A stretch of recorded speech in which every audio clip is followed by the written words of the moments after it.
What's up, everybody? I am back for you guys. I'm packed and ready. I got some traveling to do. Going to Texas. Going to be spending time for my 33rd birthday. I'm going to celebrate it in Dallas, and I appreciate you all. For those that are going to be watching this broadcast and the replay, thank you. I have a couple of thank yous. A couple of folks was send me some birthday gifts already, have already started. My birthday is on November 11th. This Saturday, actually, I will be 33 years old. And of course, we ask it $1 per year. We do this every once a year. And I just want to say thank you all. A lot has been on my chest, and I just want to just talk about it. So everybody know my grandmother she had a stroke a couple of years back, and so I've been, taking a pretty much coming to Chicago a lot and to help my grandmother. So a lot of people said, "What's going on?" Like I have a lease that I have a couple of more months on that lease in Texas, but I couldn't cancel my lease. So break it. So I said, whatever, I gotta come and see my grandmother and help her out. And so today the family made a decision to put her in a facility for rehab. And so I was like, oh, this would be great for Grandma Wiley. This would be great. And then I went to see her today, and I was like, no. And the reason why I said no, I, I'm just going to say this because saying it to my family, they won't hear it because, again, this is their mother, their denial. When I looked at my grandmother, I looked at her and I said, just let her live the rest of her days the way how she want to live it. Because typically what family members and sometimes they try to dictate what they want for their mother instead of the other way around. Just at her last, whatever, how many days or how many more years she have left, whatever she want to do, support that decision. Because when you try to force your thoughts and force it, it's not going to work. If it was up to my grandmother, just make sure you turn her, make sure she's clean, make sure she eat 3 meals a day, whatever she want to eat, give it to her. If it be the Lord's will, in February she'll be 89 years old. So I was talking with the nurse, and I was saying to talking to her, I said, if it was up to me, just whatever she want to do it. And I was listening to like Oprah Winfrey, her show, People magazine. They ran a piece on Oprah, and she was losing her mother was declining her health. And a lot of people didn't know that Oprah's mother, she needed dialysis. And so she decided to not do dialysis.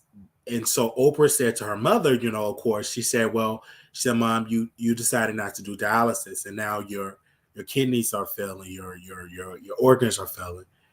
And so and I looked at that, I said, out of all the wealth and power that Oprah have, she didn't try to dictate to her mother what she should do. It's at the end of the day, it was up to her. And I just think that if the family, they need to realize and say, okay, whatever she want to do, then do it. I have an aunt, she's in the hospital as well. Like both my grandmother and her sister both are going through. My aunt is in her 90s, and they trying to, put her in rehab and force, like, do rehab and stuff. But I worked in this business, worked with elderly people for almost over 12, 13 years. And I've noticed just working with them, they gonna do what they want to do, and you can't force them. If sister so and so don't want to get up and walk with her walker, she ain't gonna do it. You can't force it. I've worked in people with dementia, people that lived in assisted living facility or supported living facility. I worked in long-term care. I worked with dementia, whatever type of care, that is possible. The patient always, you have to follow whatever the patient want to do. And if they don't want to get up and shower, they're not going to shower. And that's something that you just have to understand. So when I went and see my grandmother today, I was kind of like contemplating to see my grandmother because I don't like to see her in a predicament, but I have to see it because I'm grateful that I have a front row seat of someone that have lived, and she's in her late 80s. She lived almost, if it be the Lord's will, February of next year, she'll be 89 years old. She lived, she's living, she's still alive, and I'm still able to see that. And so for that, I thank you. And I don't have any children. And I'm seeing my grandmother there. And out of all the things that she did, all the things that she did for other people, it's your greatest legacy. I'm going to say this is your family. And when I'm sitting at my grandmother and I'm thinking about my future and my future, and I said, no matter what, it's your relationship, how you connected with God and family. That's it. It's not about how much, how accolades, regardless of any of that, is that you want to make sure that you have people that love you to come visit you. That is a part of your legacy. And even though my grandmother, she's not wealthy, she, not wealthy at all, but her legacy is me. Her legacy is my siblings and their children and my aunts and uncles. So we can do so much further. Now that's her legacy. And when I'm just sitting there, and thank God that I'm in a position where a lot of things I know how to do. So I was there and I was helping her because, when you sit at a certain spot, you hurt. And so I know my grandmother, so she wanted to be repositioned. So I started reposition her, and I went to the nurse and said, hey, she needs something to reposition. I would do it because I can do it. I'll do this in my real life. So we repositioned her, and then she went on and went to sleep. I just want my grandmother in her last how many years she have on earth to just be at peace, to be comfortable, right? And so, so even though I'll be traveling back to Texas and then I will be getting back on a plane and coming back, all because my grandmother, I love her. And I just feel like it's a lot because I understand the power of financial of the power of financial, having your finances in order.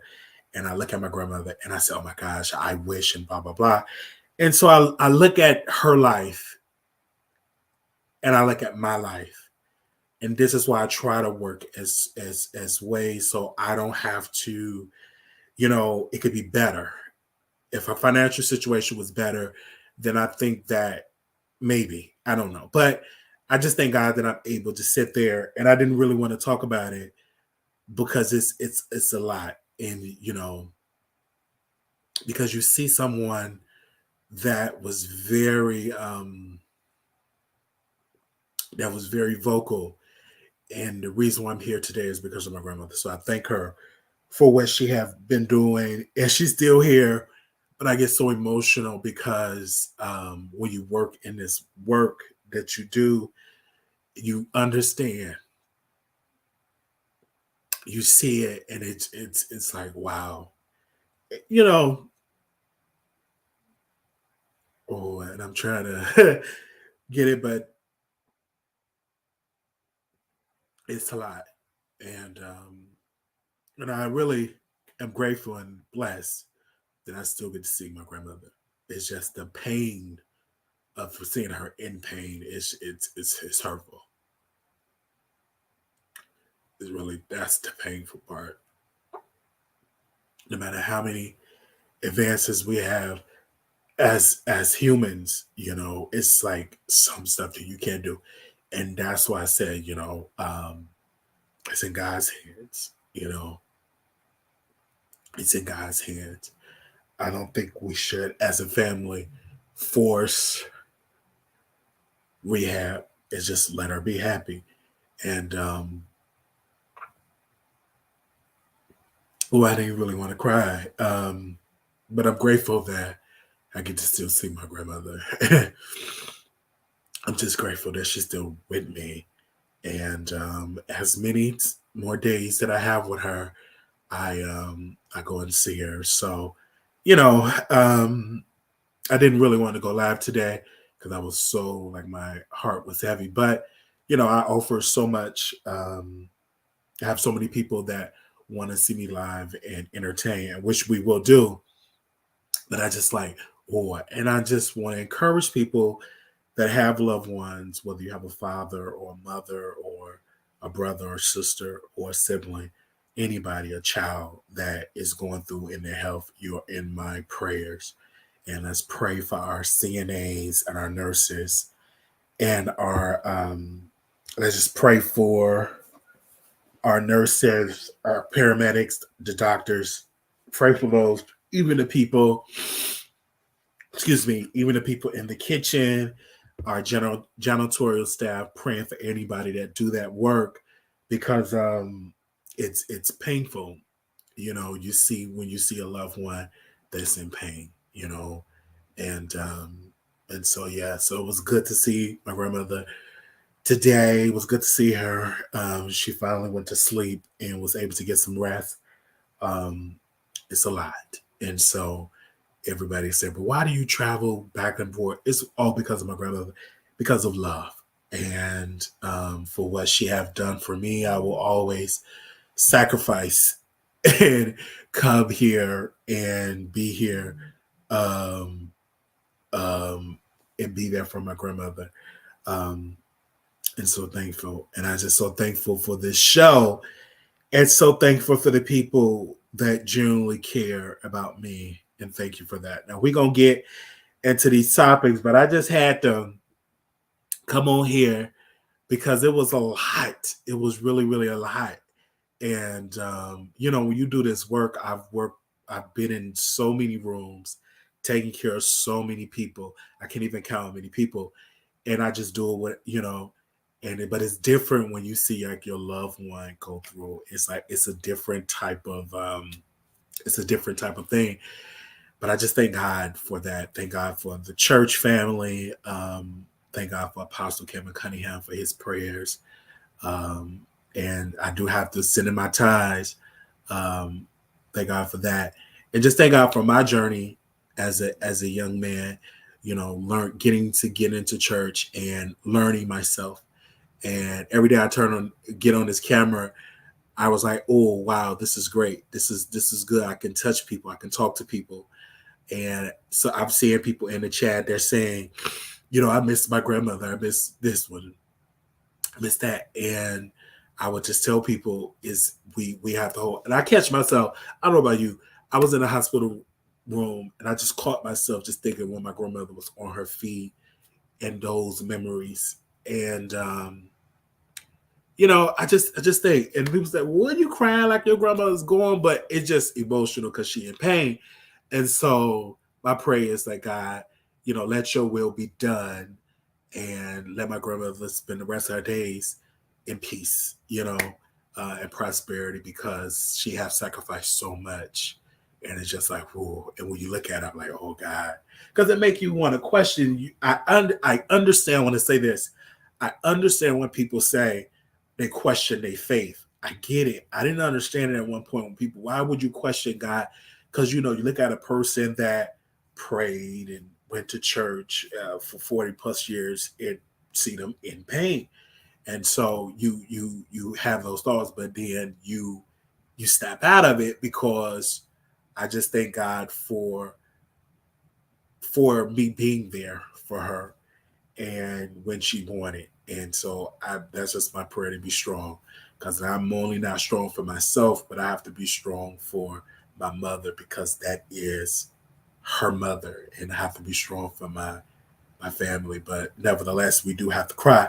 But it was this one particular song, and I have to give this man a shout out, and I've been listening to him on Spotify if I can find this song, and the name of it is "To Be a Man," and featuring Darius Rucker, Mr. Dax, DAX, and he did a song "To Be a Man." And so when I hear that song, I'm like, oh my gosh, I really like the song. It actually should go number one because it puts me into a zone because I've really been going through these last, like every time I come to Chicago, my heart, like my heart get heavy because I'm coming, you know, it's a transition. And Apostle, I know people say I'm gonna come back later. I'm about to say this. Apostle Kevin Cunningham, uh, my pastor from the Transformation Center. He said we're in a transition, and that's what I was thinking about that because I was watching his sermon yesterday on Facebook. He said we're in a transition, and I said it like out of my mouth, and then he said it in on message. And understand that I need the experiences. I need to go through this because this is a part of emotion, like a human reaction and everything. So I just had to get it off my chest, you guys. It gets kind of heavy. Y'all know me. I get emotional. But but it's good to get it out because I'm human, so I have to, go through it. But while I was there, just let grandma come on home and just let her be it, because being in those facilities, it's not the same being at home. It's not the same because you see so many people. You don't have, when I was at my grandmother's room, her roommate, she needed help pulling her ice cream thing, just something simple. And people, thank God, I want to say this, and you blessed when you can go in your refrigerator, grab your own items, eat what you want to eat. You're blessed. My prayer is that nobody experienced going into a nursing home because I don't care how good that place is. It's nothing like your home base. It's nothing like that. And so one thing I can thank my family for doing is that they going and they're visiting my grandmother because they need that. They need that. But if it was me, she wouldn't need to be in a facility. Just let her be at home. Let's all make a sacrifices, get a staff, at home, because again, she's 88 years old. Would I see my grandmother getting up, doing backflips and walking? No, that's just not being practical. In our mindset, we think, oh, let's put her in rehab. That sound good in theory, but she's not 28 years old.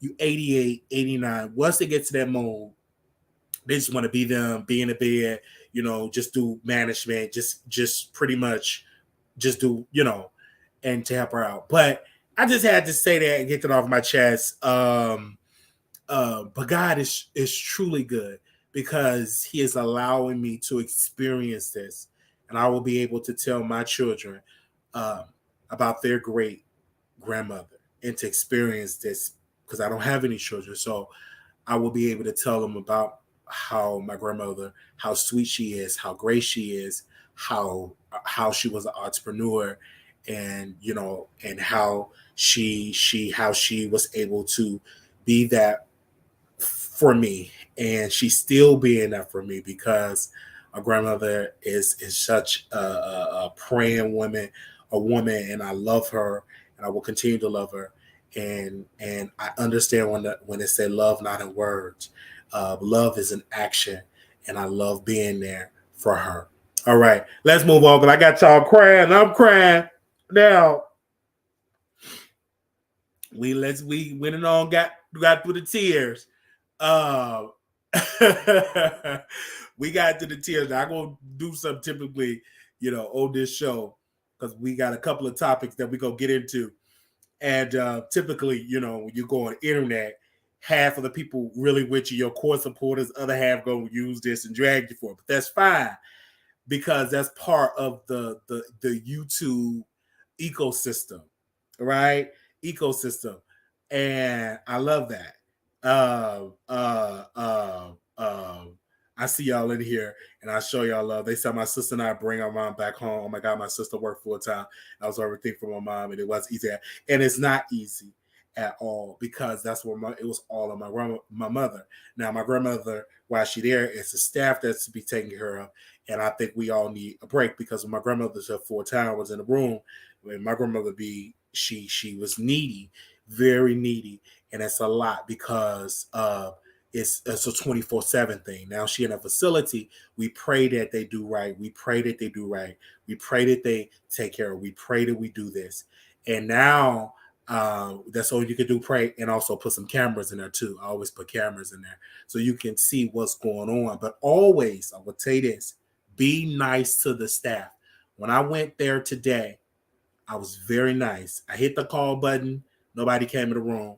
I understand people was busy, whatever. So I went in there very nicely. I said, "Excuse me, ma'am, can I get something for my grandmother so I can get the pressure off her area, her back area, so she can get relief." Then go out there being nasty, because you have to understand, never be mean to people that is going to be there for your people when you're gone. Always be nice. There's ways to give out your grievances, but do not go in there being mean and nasty. And so always go there with love, because when you leave that facility, they're going to be there for you. But let them know that this person, this lady, you love this lady, you represent you there for her, your grandfather, your mother, your father, whoever. But always go in there and be nice to the staff. Be nice to those. Be nice to them. So and that just comes from, because that's why I remember those. I can still remember people. I was in a situation and a resident family member came to me and she said, "Thank you for what you're doing for my mother. Just thank you." Because when something go wrong, we're going to be upset, but we should also keep that same energy when somebody is doing something good. I remember that. I can go back to when I first started being a CNA, when a family member came in and just blessed us and said, "Thank you," with the words, "Thank you." I could just remember that. And I can remember, and then when you see those residents, family, you do a little bit better, because you see how they talk to you. They talk to you as a human. They ain't talk to you like, whatever, do this, be, no, they just, I love that. And I remember that, because you would never, if somebody said, you probably will forget what they said, but you never forget how they made you feel, or something like that. It went like something like that. But I will never forget that. And I love that. And I've had relationship. And I never let that stuff get to my head, because they can love you at 9 a.m. and then at 9:30, you the scum of the earth.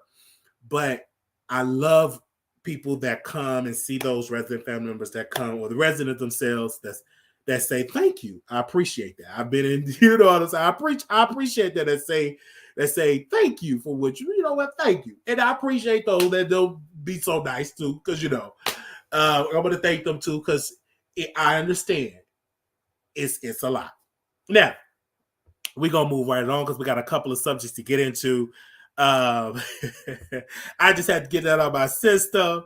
I had to really, really get that out of my system, but we are here. And I just want to bring Jada Pinkett Smith on the screen here. First and foremost, her memoir, whoever said it didn't sell, I don't know why it didn't sell. Maybe because one of the big factors, or reason why I believe Jada Pinkett Smith memoir probably did not sell the way it did, is because they probably already heard or they think they heard the story. But one thing I can say, is the factor with Jada book. I mean, all the way up to the chapter that I'm on, and I'm not trying to give it away, but y'all should have read this book, or should get it. I'm on what chapter I'm on? On chapter, I would say 18. There's about 2 other chapters that I'm done, and she's on the part of it with her father. And the reason why I'm on it, because mind you, I'm listening to this while I'm on my way to the nurse home in the Uber, going to the nursing home to see my grandmother. And I'm listening to the part where her father, now mind you, her father told Jada when she was about 7 or 8, "I don't want to be your father. I'm not equipped to be your father. Whatever. I can't be your father. I'm not equipped." Her father was a drug addict. Her mother was a drug addict. And then her father got sick. He was very mean. I want to say mean. He neglected his daughter, right? But he got sick, and so she have to put him in. So I'm at the part of the chapter where she have to put her father in some type of treatment center. Now, mind you, the drugs affected his inside body so bad, affected him. He declined in his health, because and then, but before that, I read in the book, listening in the book, she said to her father, I don't need you to be my father. I'm okay now. Because he came to her later in life, said, okay, I'm ready to be your father. And this is after when Jada got married, when Jada is famous. Everybody want to be right with you now. Currently in my situation, the man told me, whatever, it's too late for that. So, but when that day come, when I'm worth millions of dollars, when I'm speaking in front of millions of people, that may shift. Then, siblings that may shift, like, hey, what up, son? That may shift. But I understand, I get it. So I kind of relate to what Jada is speaking about, but it's one thing that she said. She said it was I was not mature. I didn't have enough maturity in that, because it's never too late to have a relationship. And then I looked at it with my own relationship with my father, the conversation I had with Mr. Tommy. I had the conversation with him. I said, well, maybe it's not the season for us to talk. I pray that we have that relationship, but maybe it's not the season. But I'm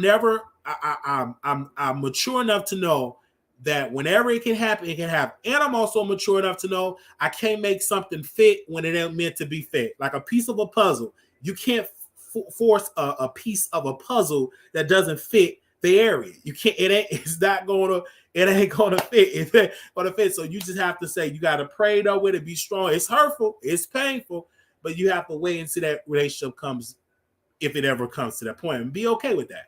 And so with Jada, and hearing her story, I was like, this is great. Then she talked about her and Will being in an open relationship. She talked about the lies that they said of them being each other beards and having her children and homeschooling, and how her daughter Jada wanted to go to regular school, and then she changed her mind, said, I want to go back to homeschooling. And Jada was like, no, I told you got to do it. You got to finish out the year and to do it. And then she came to the mother and said, I appreciate you putting me in this school. So it's just like learning those pieces. And then Jada pretty much put in the book to her husband about his idea of a husband, and like, why are you complaining? I'm talking about not Jada, Willow. Sorry. Willow Smith, her daughter. No, so her daughter.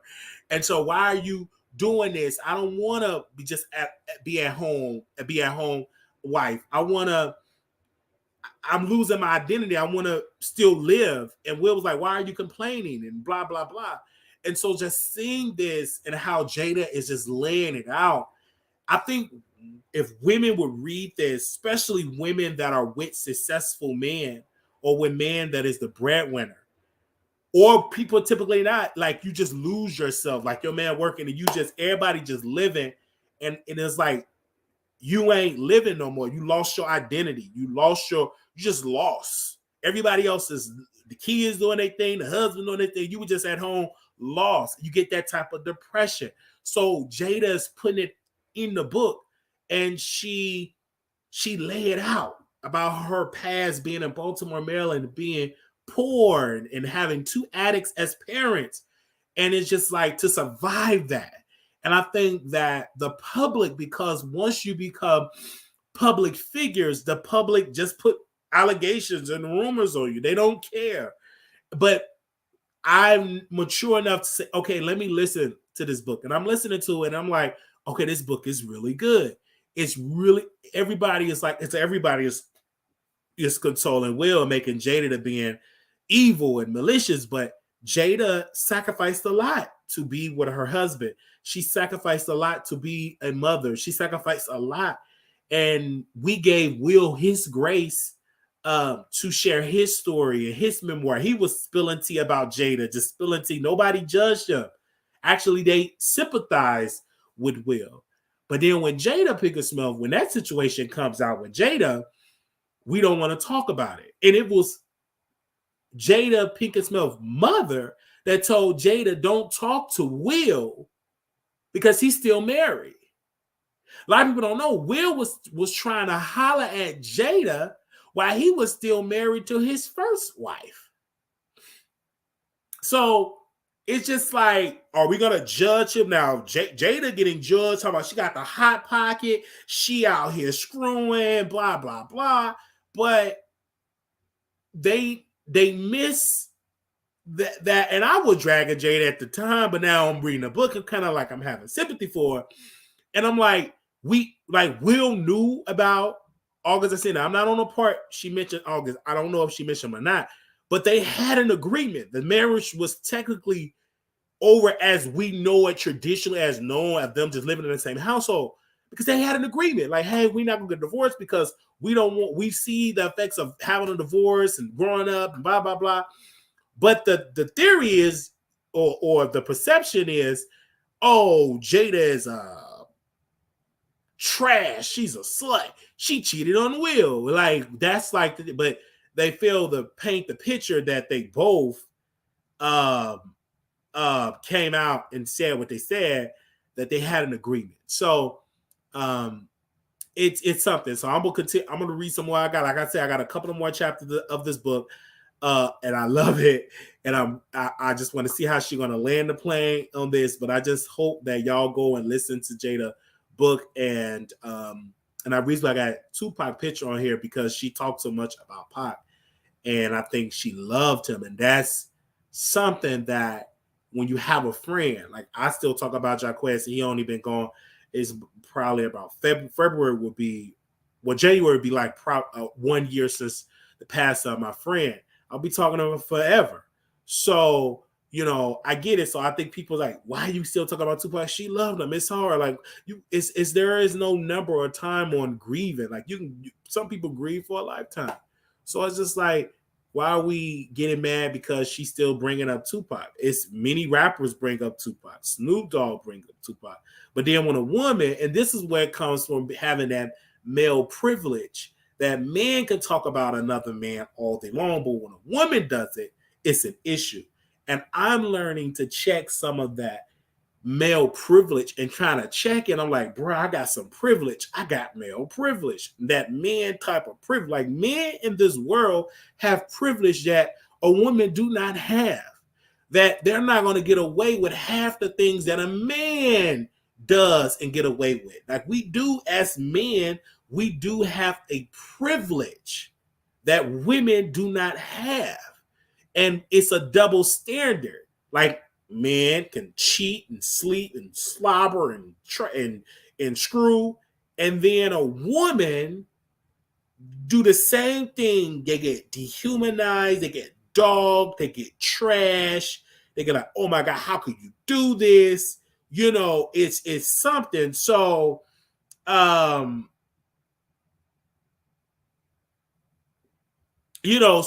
so that's just how that goes. They said Tupac fiance at the time of his death isn't in the media still talking about Tupac. Right. But you got to say this is Jada. You know what I'm saying? This is a disruptive thinker. This is a celebrity. This is someone that in her own lane is legendary and iconic. But I just think we should give Jada her time. I drag Jada all day long. And when I tell you Jada, her story will go down. It's like she deserved to tell her story. Like even a part of like her Baltimore streets. Like many people don't think like there were women pushing dope, like selling it. There were women out. It was some chicks out there selling dope. But people just think that it was only men that were drug dealers. No, it was some women out there that was pushing weight. And I think like when Jada said, they don't believe it. They were like, oh, Jada, blah, blah, blah. But you got to say the time frame that Jada grew up, she grew up in a crack epidemic. Her mother was a functioning heroin addict. Her father was a heroin crack addict. That was the era. There was plenty people in doing that epidemic that was selling rocks. So I just think that people are just looking at Jada right now, and they're not looking at Jada back in the 80s and 90s. When you look at Jada back then, she was like a tomboy. As she described in the book, she was rough around the edges. It's people that's looking at her now, the bald-headed, she's older, bald-headed, and she's a white, but they forget that Jada in the early days of Jada Pinkett Smith, you could kind of still see that Baltimore girl. Like she's a Baltimore girl. Like people forget. So So I just think that we should, the viewers, I would say, go get the book, read it, and then you will understand. You will understand. You're like, okay, I see what Wiley is saying. And for those that don't like to read, get your Amazon Audible, because I love Audible. And to the point, I'm about to get some more credits on Audible because I thought I wouldn't like it, and I think Blue Skies would tell me, get Audible. Blue Skies would get Audible. I got Audible. And, my attention span, I'm like, whatever, I don't like Audible. I like to read books. I like to get up and read the book. And one day I just subscribed, got Audible, and I just been listening to the books all day long. And I love it. Like when I'm in an Uber, half of the time the Uber driver's talking, they be missing stuff, they be trying to talk to me or whatever, and I'll be listening to the book. I'm in the airport.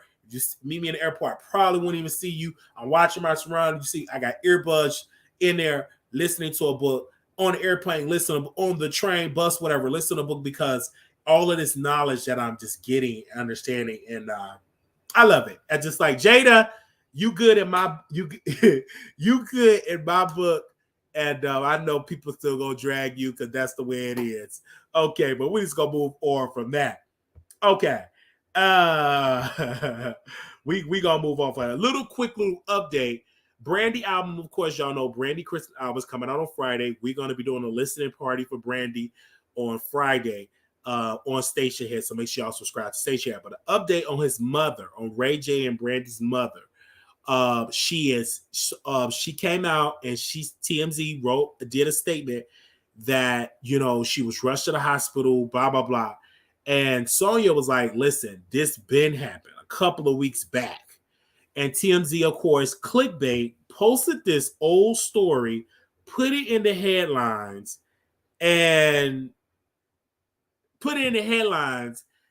of course, Sonya had to correct that. And that just showed you, like, the media, they do things for clickbait. And I've done it.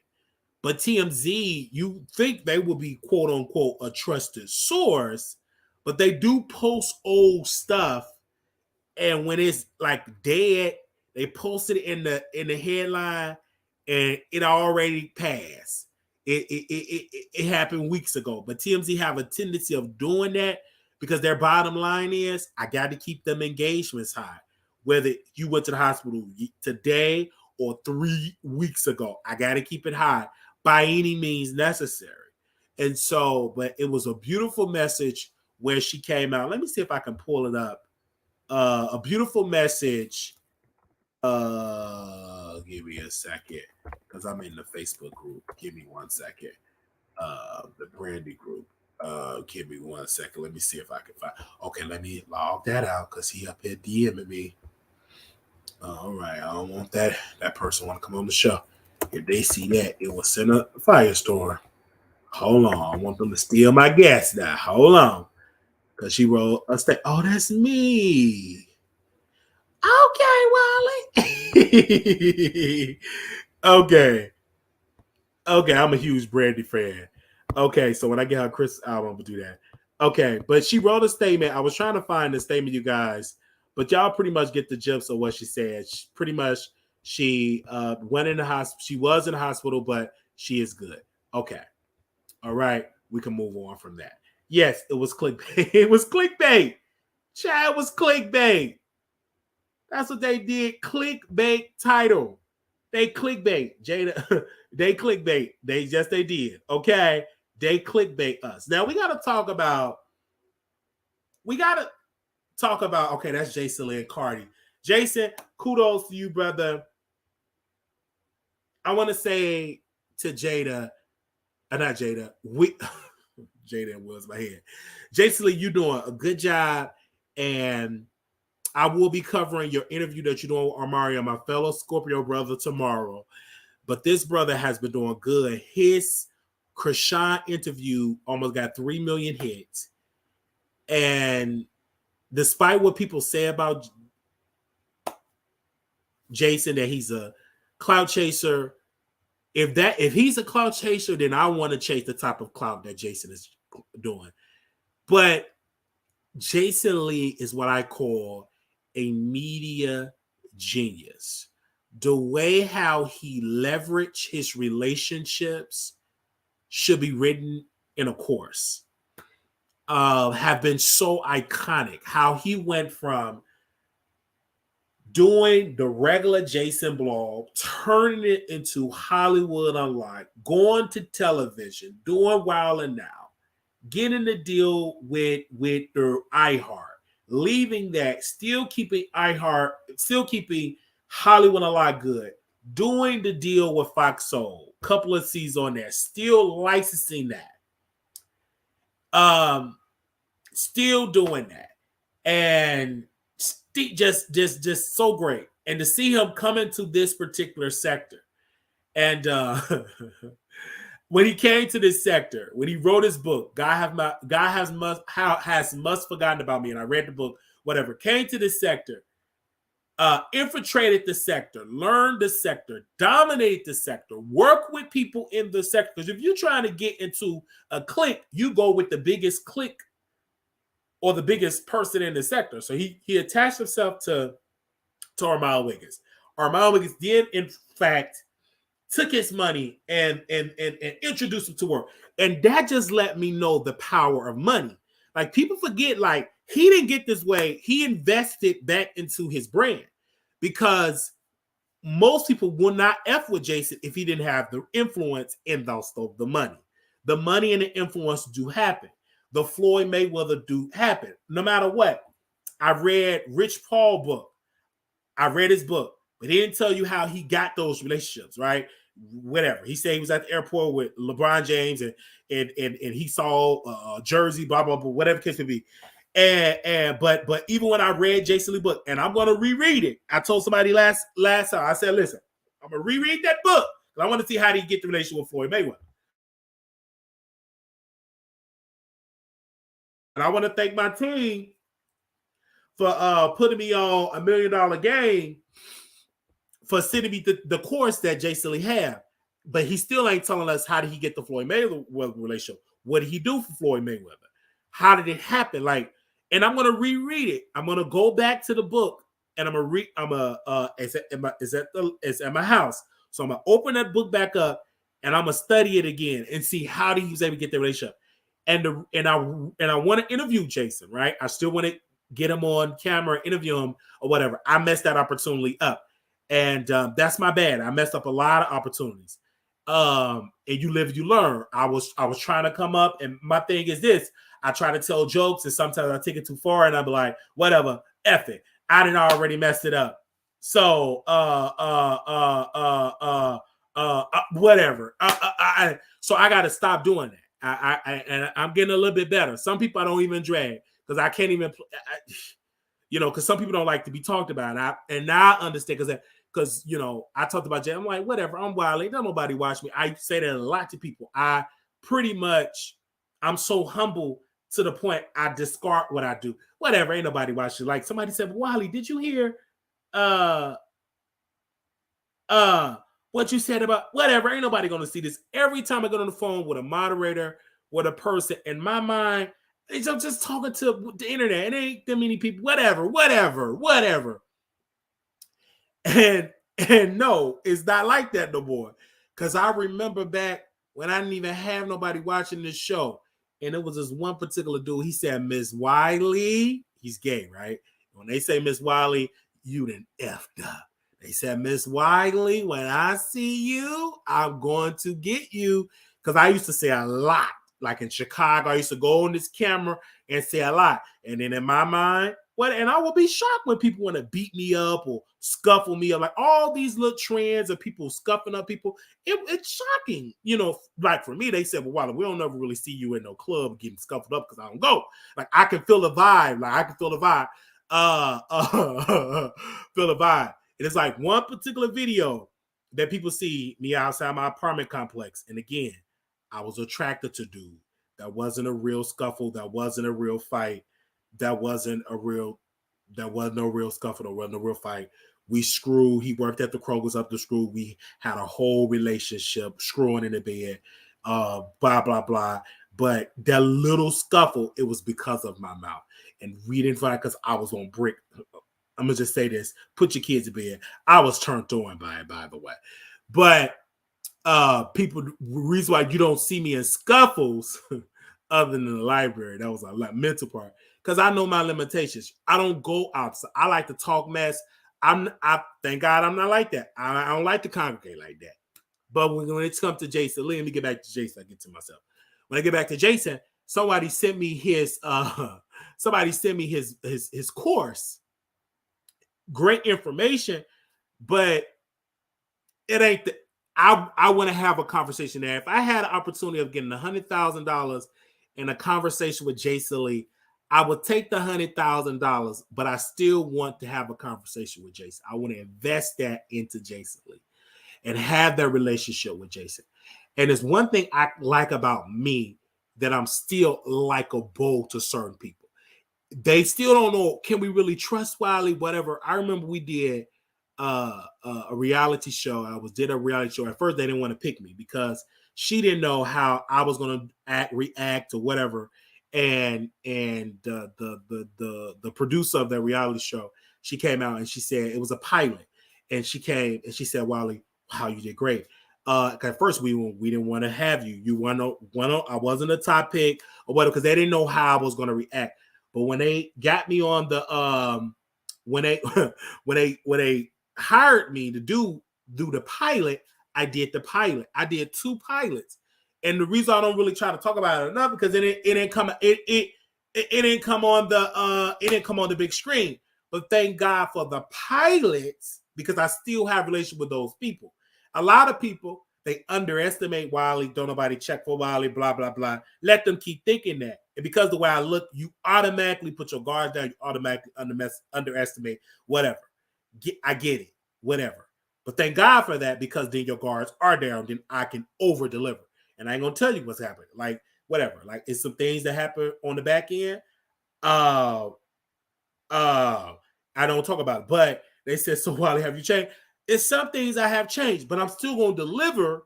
But it's certain people, I'm like, I understand. Like, you need relationships. Let me say this. You need relationships in this business. When I first started, F the relationship. Screw it. F it. So I would drag it. I ain't all the way through, Miss Joyce. I ain't all the way delivered. You know what I'm saying? I'm not. But I understand. Let me say this, player.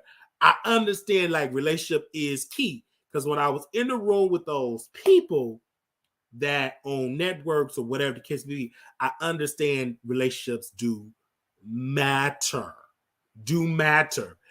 Relationship, your talent will take you.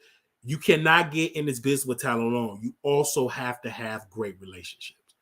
And that's what it comes with it. Great relationship. But I'm still got to be me. You just got to do, another type of way. Now, when it comes to Jason, I put him on the screen here by accident. But I still want to say this, though. The brother, what he have done,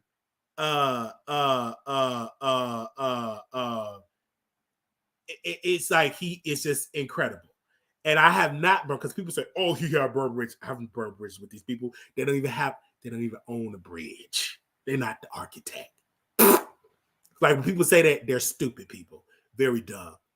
I have not burned a bridge. But Tasha K, some bridges she have burned, but that's not going to prevent her to get whatever if you want to get it, you probably get another way. But when it comes to Jason, this brother is so good. And when I got that phone call from Armon Wiggins, of course, when I got the phone call from him, that let me know this brother is a snake. He's a snake in the garden. A chocolate snake. When that brother called me and he got on the phone with me and he said, don't talk about Jason. And then when I go back, because we will see who was right and who was wrong.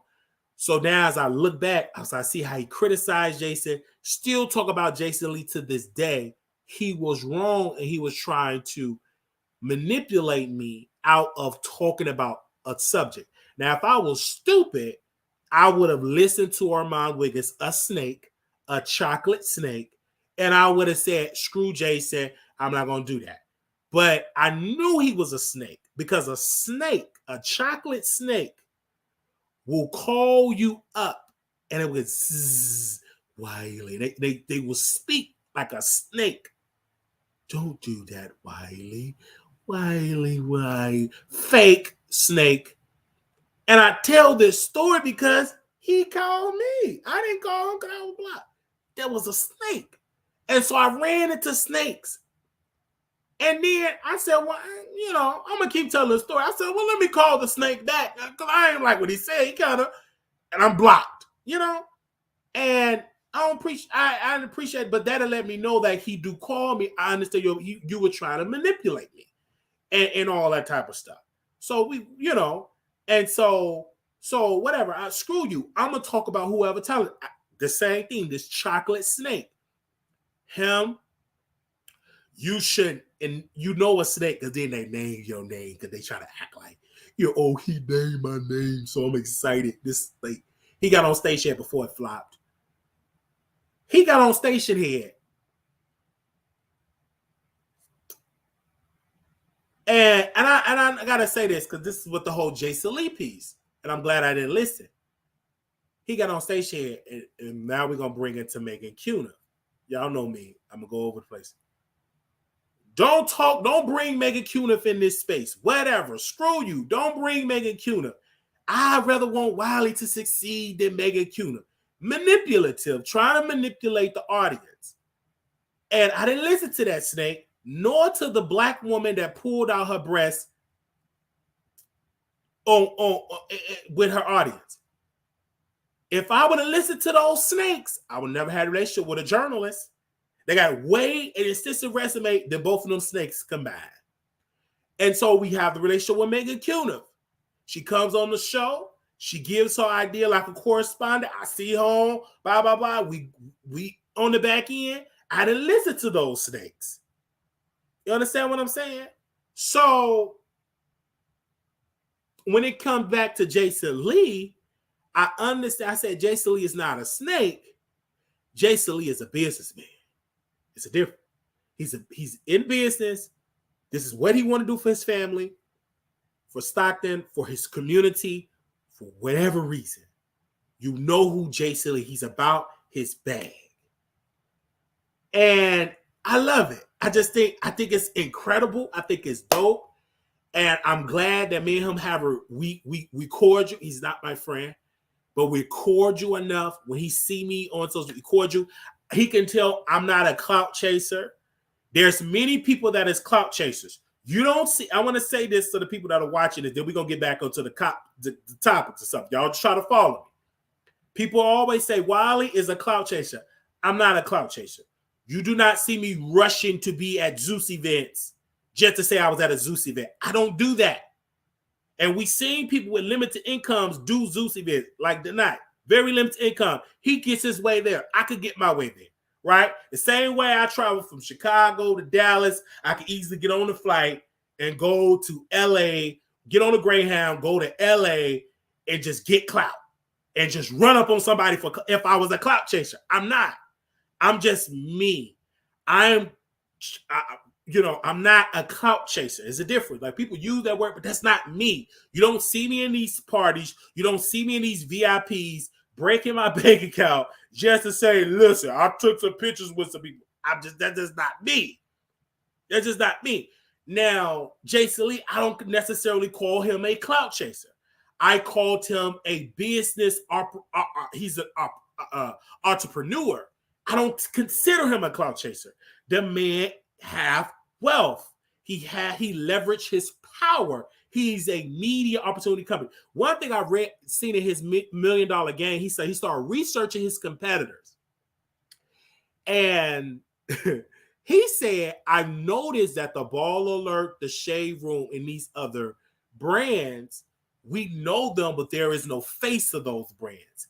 I'm a face of Hollywood Unlocked. It's a face of that. Like, when you think of the Shade Room, don't nobody know how Angie look. Angie can come on this camera right now. You're going to be like, who that is? If she don't announce that I'm the creator and founder of the Shade Room, you'll be screwed.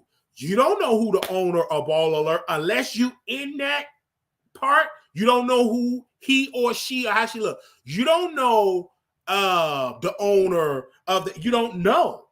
So So for Jason to come out and be the face of Hollywood Unlocked, it's incredible. He have done some good things. Had he done some things that was questionable?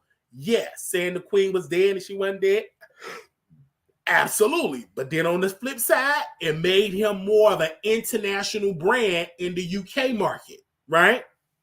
So I just think what Jason Lee have leverage is great. So he have an interview with Omarion. We will cover that. And Jason, thank you, because I'm riding his wave.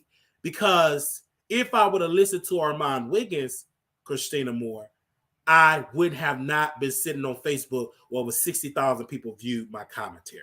Hello, check the credentials. Almost about 60,000 people watch my review of Jason Lee interview with Chris Shine. You see how I had to flip and lose you for a second? If I would have listened to Armon Wiggins, I would have not had 60,000 people watch my review of his interview with Chris Shine. I wouldn't have had the 60,000 people. I wouldn't have had it. If I would listen to that in Paris, France, you ain't call me from Paris, I would have had that. I wouldn't have had that engagement if I would have listened to that. So that's what I knew. Like, you got to be careful who's giving you that advice and who's calling you and giving you off the A game. And Jason, the last time we connect on Bingo, he said, you know, Wiley, keep your foot on these people neck. I will. And I think that me and Jason are able to have a conversation to this day. The bridge is not burnt. We didn't burn his book. We read books. Hello. We don't burn books. We read them. I paid too much money to burn up a book. I stood in line to get Jason Lee book, and they left it at the. Anybody do Barnes and Noble? They keep I say my name. Say keep me a book at the desk at up front. Got there. It was a signed copy from Jason Lee, and I don't burn book. I pay money. Why would I burn something that I paid for? That's stupid, dummy. So no, and so I thank him for that. Thank you also to Mrs. Cardi B. And she watches the Wiley Show. So is Erica Banks watches the Wiley Show. So I want to say thank you to Jason Lee. Okay. I want to say thank you to that brother. And I know he watched it. And shout out to Jason because he responded to us on our YouTube channel. Now, one day, Jason Lee, I want you to hit the link, brother. I'm going to be patient.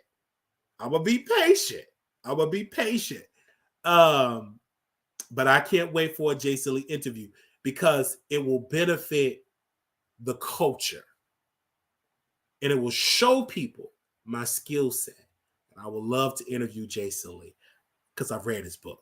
Many people sat with Jason. Jason went on their show and did an interview. A, they didn't even know the name of his book. B, they didn't read it. So you can tell I'm a fan. And I want people to understand, when you watch the Wiley Show, you can tell whatever I'm passionate about, that's what I'm a fan of. You can hear my passion. So for Jason, I love him. I love what he do. We're not friends, right? I never went to any of his birthday parties, never went to his celebrity events parties. I don't want to go to any of those type of things because, again, that's just not me. I'm not a big party person. I don't care nothing about those parties. I really don't. What I do care about is entertaining the couture bays of the world. And Mama got it. I see you in the chat, Miss Heather. I see you in the chat. That's it. I love to entertain people. But me going out, that's just not me. I never was that type of person. You could rarely find pictures like of this year, of this month or last month of me in clubs partying. No. Now I'll go out every once in a while. If I'm really, really bored, you'll catch me out just to show it to the gram. Hey, y'all, I'm outside, blah, blah, blah, blah, blah. Now we got to move on because we talked about Jason Lee. Okay.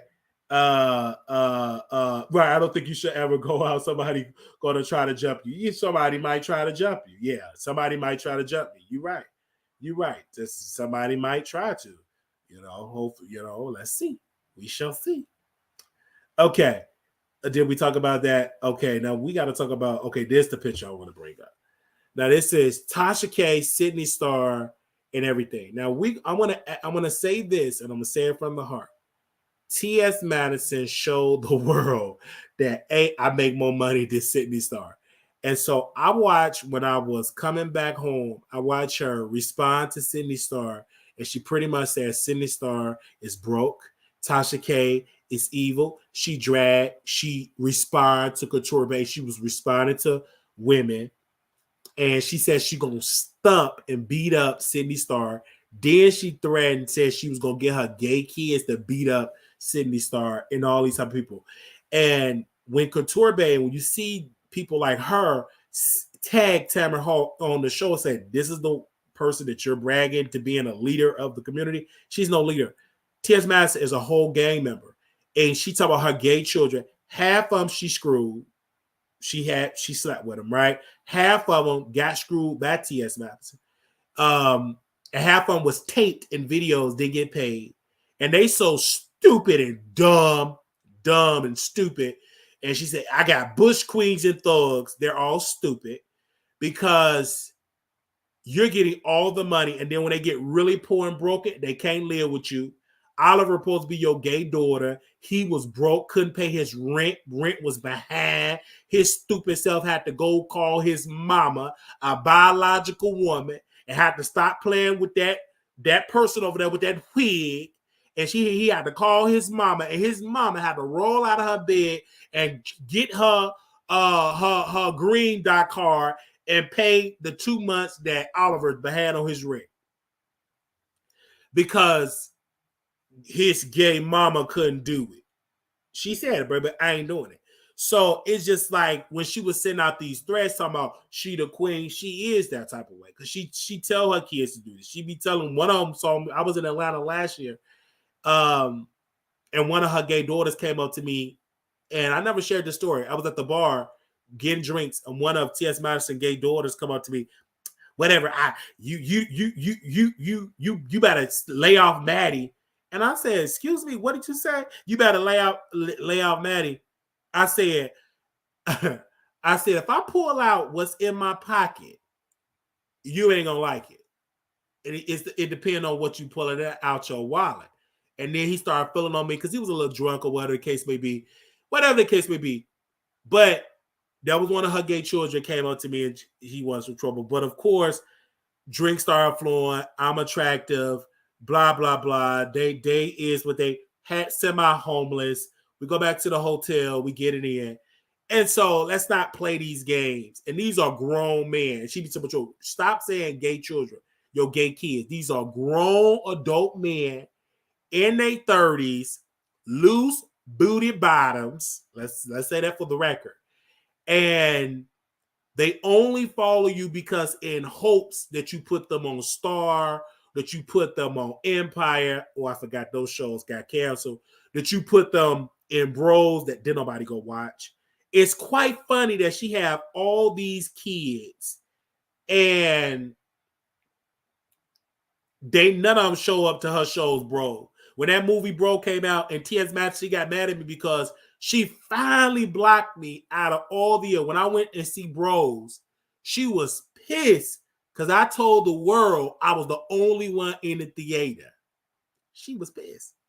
And then she put in her contract, she told, this before Kurt Myers passed away, she got booked in Dallas. And she put in her contract that I'm not allowed in her section. I don't want to be in the media. Don't give Wiley a media pass. Like she told Kurt this. Now, I was summoned to Kurt office. And I said, he said, man, don't try to drag T.S. Madison on blah, blah, blah. Because me and Kurt, we had peace this before he died. That was the owner and operator of Brown and Prosperity. He was one of the top leaders in Dallas. And T.S. Madison said, I'm not allowed, because I'm like, why I can't get no media pass? All because Maddie says she don't like you or whatever. I said, excuse me, whatever. She go to the bathroom like I go through. F her. I said, whatever. And F you too. And I was heated because I'm like, it's whatever. You know what I'm saying? It's whatever. And I made it my purpose to screw her makeup artist because I screwed her makeup artist. Well, first of all, I catfished her. And I screwed him, and then I recorded it. I just recorded it, whatever. But then I said I ain't gonna put out the footage, or whatever.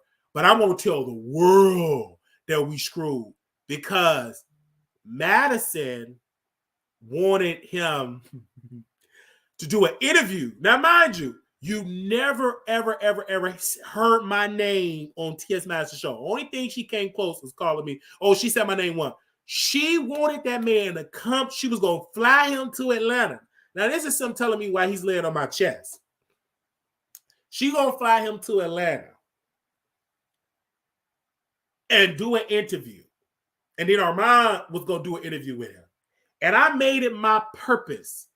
And it just happened random. I made it my purpose to give him the best love making. Now, mind you, I'm not the best sucker and blah, blah, blah. I don't like do all that. But that particular day, I made sure I'm going to lick every inch. I'm going to go down. You're going to remember me. And we did it multiple times that day. And Aaliyah TV, you said, no, this really happened. We was on station. It really happened. See, some of my day ones, y'all want to put it out there, but some of my day ones, they know. And they got a glimpse of how I get down with the get down.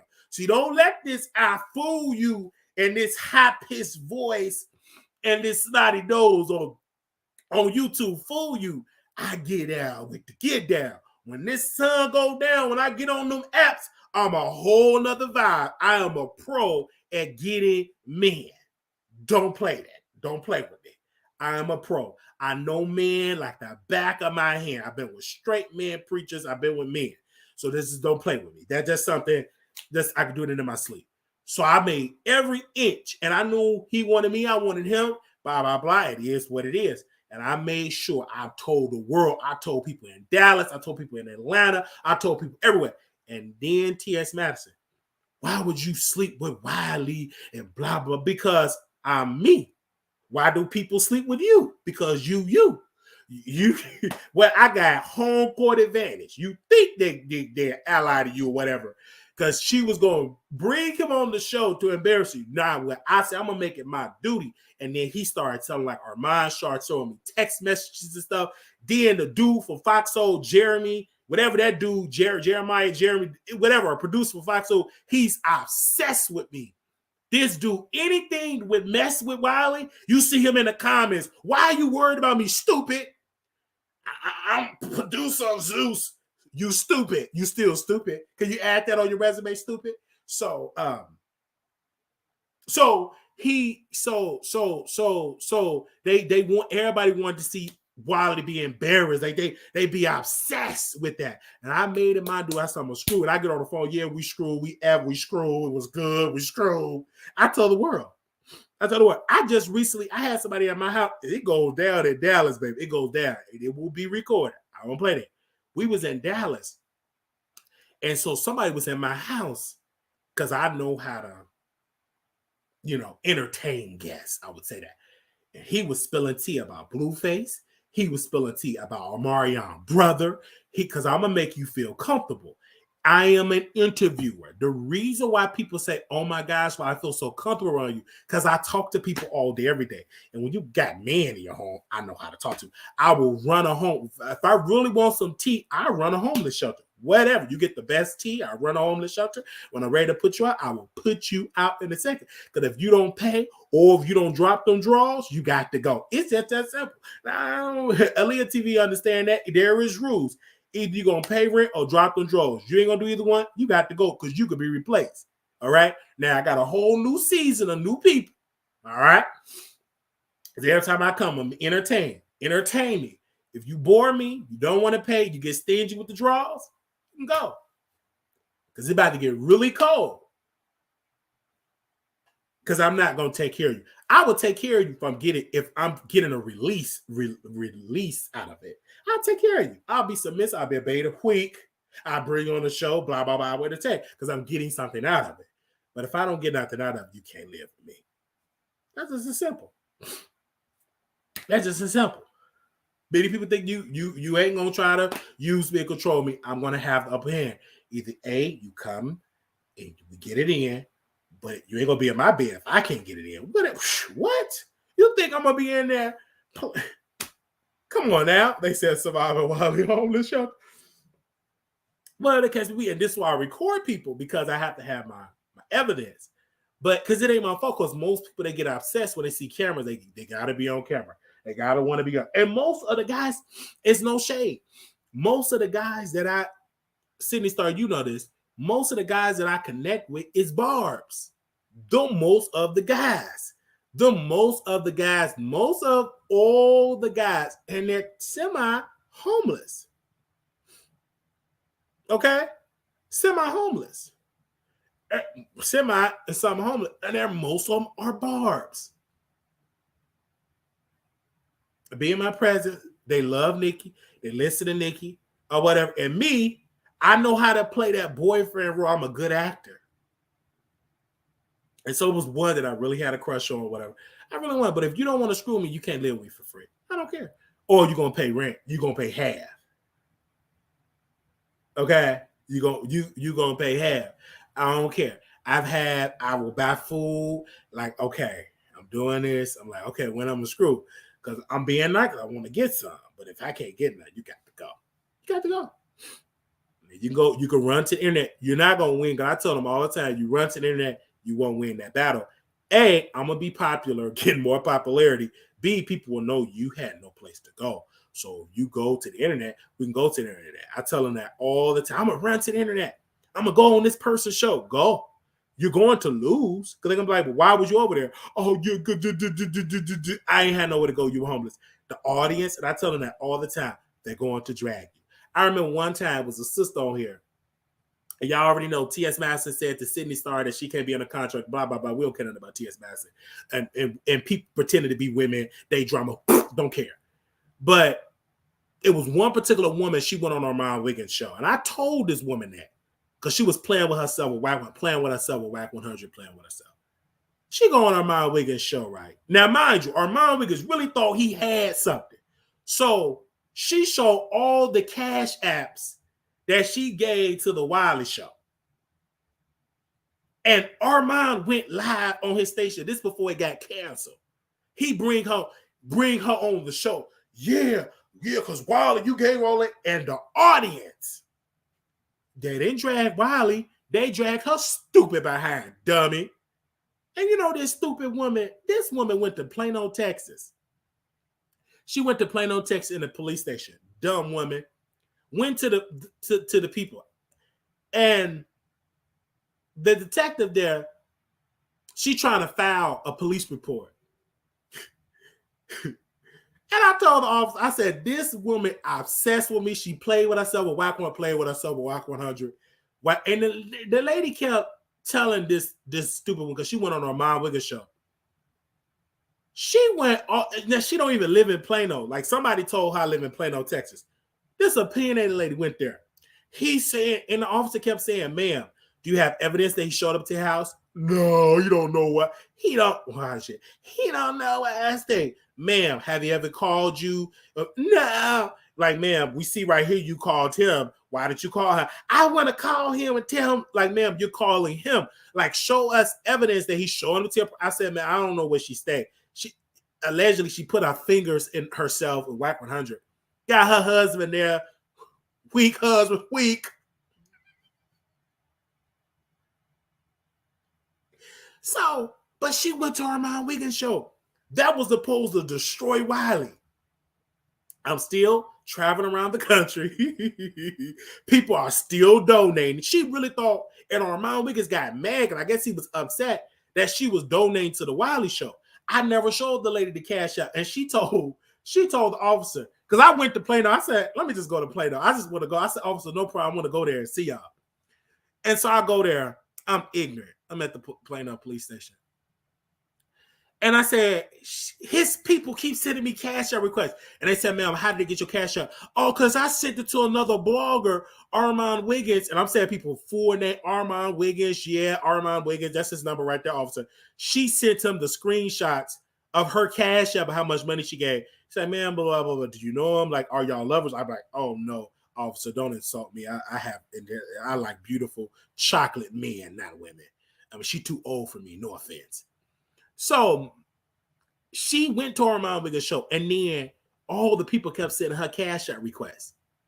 And then she comes to the internet, goes on her show with 3 people. I just want y'all to know I'm repainting and remodeling my room, and I'm gonna be doing it. Because she went to Armon Wiggins show, and the people dragged her. And Armon Wiggins, he kept dragging like Emmett Till, talking about Emmett Till, and the artists that dragged him. I don't think he was too stupid, because you're trying to drag a situation and you're making fun of an ancestor stupid. Then you bring an obsessed woman. You don't know if this woman served in the military. She could be blatantly lying. And if she did, I hope they kicked out. She ain't did nothing but fried chicken. It made donuts for the privates, made donuts. This woman act like she was just decorated. She act like she was jumping out of planes. Only thing that woman did was throw out the garbage. She was a cafeteria lady. I think, I don't know. And the officer started giggling. Because I'm gonna be a little comedian. I said, officer, only thing I see that lady doing, what are you having? I said, I would like the burger, the French fries, and a cup of juice. That's it. She ain't no big top general, nothing. She ain't nothing but a civilian and hope that she wanted to be all that type of stuff. So, and then when she went to her mom, I got to say this because this is so funny. And I'm going to download that stationary show because it's so funny. I go back and listen. She go on there, she started crying, and I knew I got her. And that happened to me in the military.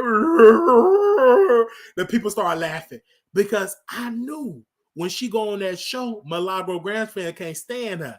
And that's what she messed up. Because Armon, he looks for people to embarrass me. You can't embarrass somebody that puts it all out there. It ain't gonna work. She was really talking as if she cared. She gave her buddy, like, and she gave the man the money. That man took that money, went to his drug dealer, one of T.S. Madison's daughters, and put it up his nose. And the man forgot to clean it off, the crevices off his nose. He was so high. His back ain't been the same or his blood work. And he got upset. He was mad at her because she was donating to the Wiley show. And then she called me on Instagram. I just want you to know, when he was in DC getting high, I just want you to know the bank is closed. I always give to the needy. I know you. And I wasn't mad because I didn't ask her to give the money. She gave the money. I didn't ask her Quiet Storm. I don't call y'all to give money. What I do, I request it on YouTube. That's it. But I'm not going to solicit it on the back end. Even when I got negative $3.85 in the bank. I'm not going to solicit you do that. I say it on my show, but I'm not going to call you private. That's weird. But on my show, I'll make a public announcement, blah, blah, blah, blah, blah. She gave because she was messy. And then shout out to the Milagro, to her team, because they dragged her. They said, opinionated, you're messy. You're messy. We can't stand you. And she ain't been the same since. Now, that was opposed to destroy the Wiley show. And you know what happened? Armon Wiggins lost his stationhead deal, flopped. He lost that deal. He lost the entire, it flopped. He lost it because he was trying to destroy me. Everything he kept saying I was doing to him, he tried to do it to me, but I never tried to destroy him. I just make fun of him. I don't want to destroy the man. I don't want to destroy him. I didn't make the rumor. He make rumors that I'm on drugs. Baby, we seen the powder around your lips and your nose. We seen it. He brought that woman. He had it laid out, you guys. Laid out. He made an announcement. I got some exclusive on Wiley. Posted on his community wall. And to my credit, to the Armon Wiggins fans, it didn't work because half of them don't even know who I exist. They know me, but I'm like, who you talk about? Because unless you say my name and say, like, then they're like, oh, him, what? And then they start looking at her like, you stupid for donating, stupid. She really thought that was going to do something. Lady, you send the cash out request, send me money, whatever. You played, according to Whack One, you play with yourself. And then this lady, I'm telling y'all, we get on Instagram. She tagging me in the night. She tagged me in the night. I'm a military officer. She said officer. Tagging the night. did not went on his YouTube channel. This is the true story. This man went on his YouTube channel and said that she was on the phone with me digging it. So did not went on his YouTube page. And he said that opinionated be on the phone with me digging herself. Now that never happened. And then she went on her YouTube page with 2 people. I just want you to know that I stopped lying. I didn't dig him myself.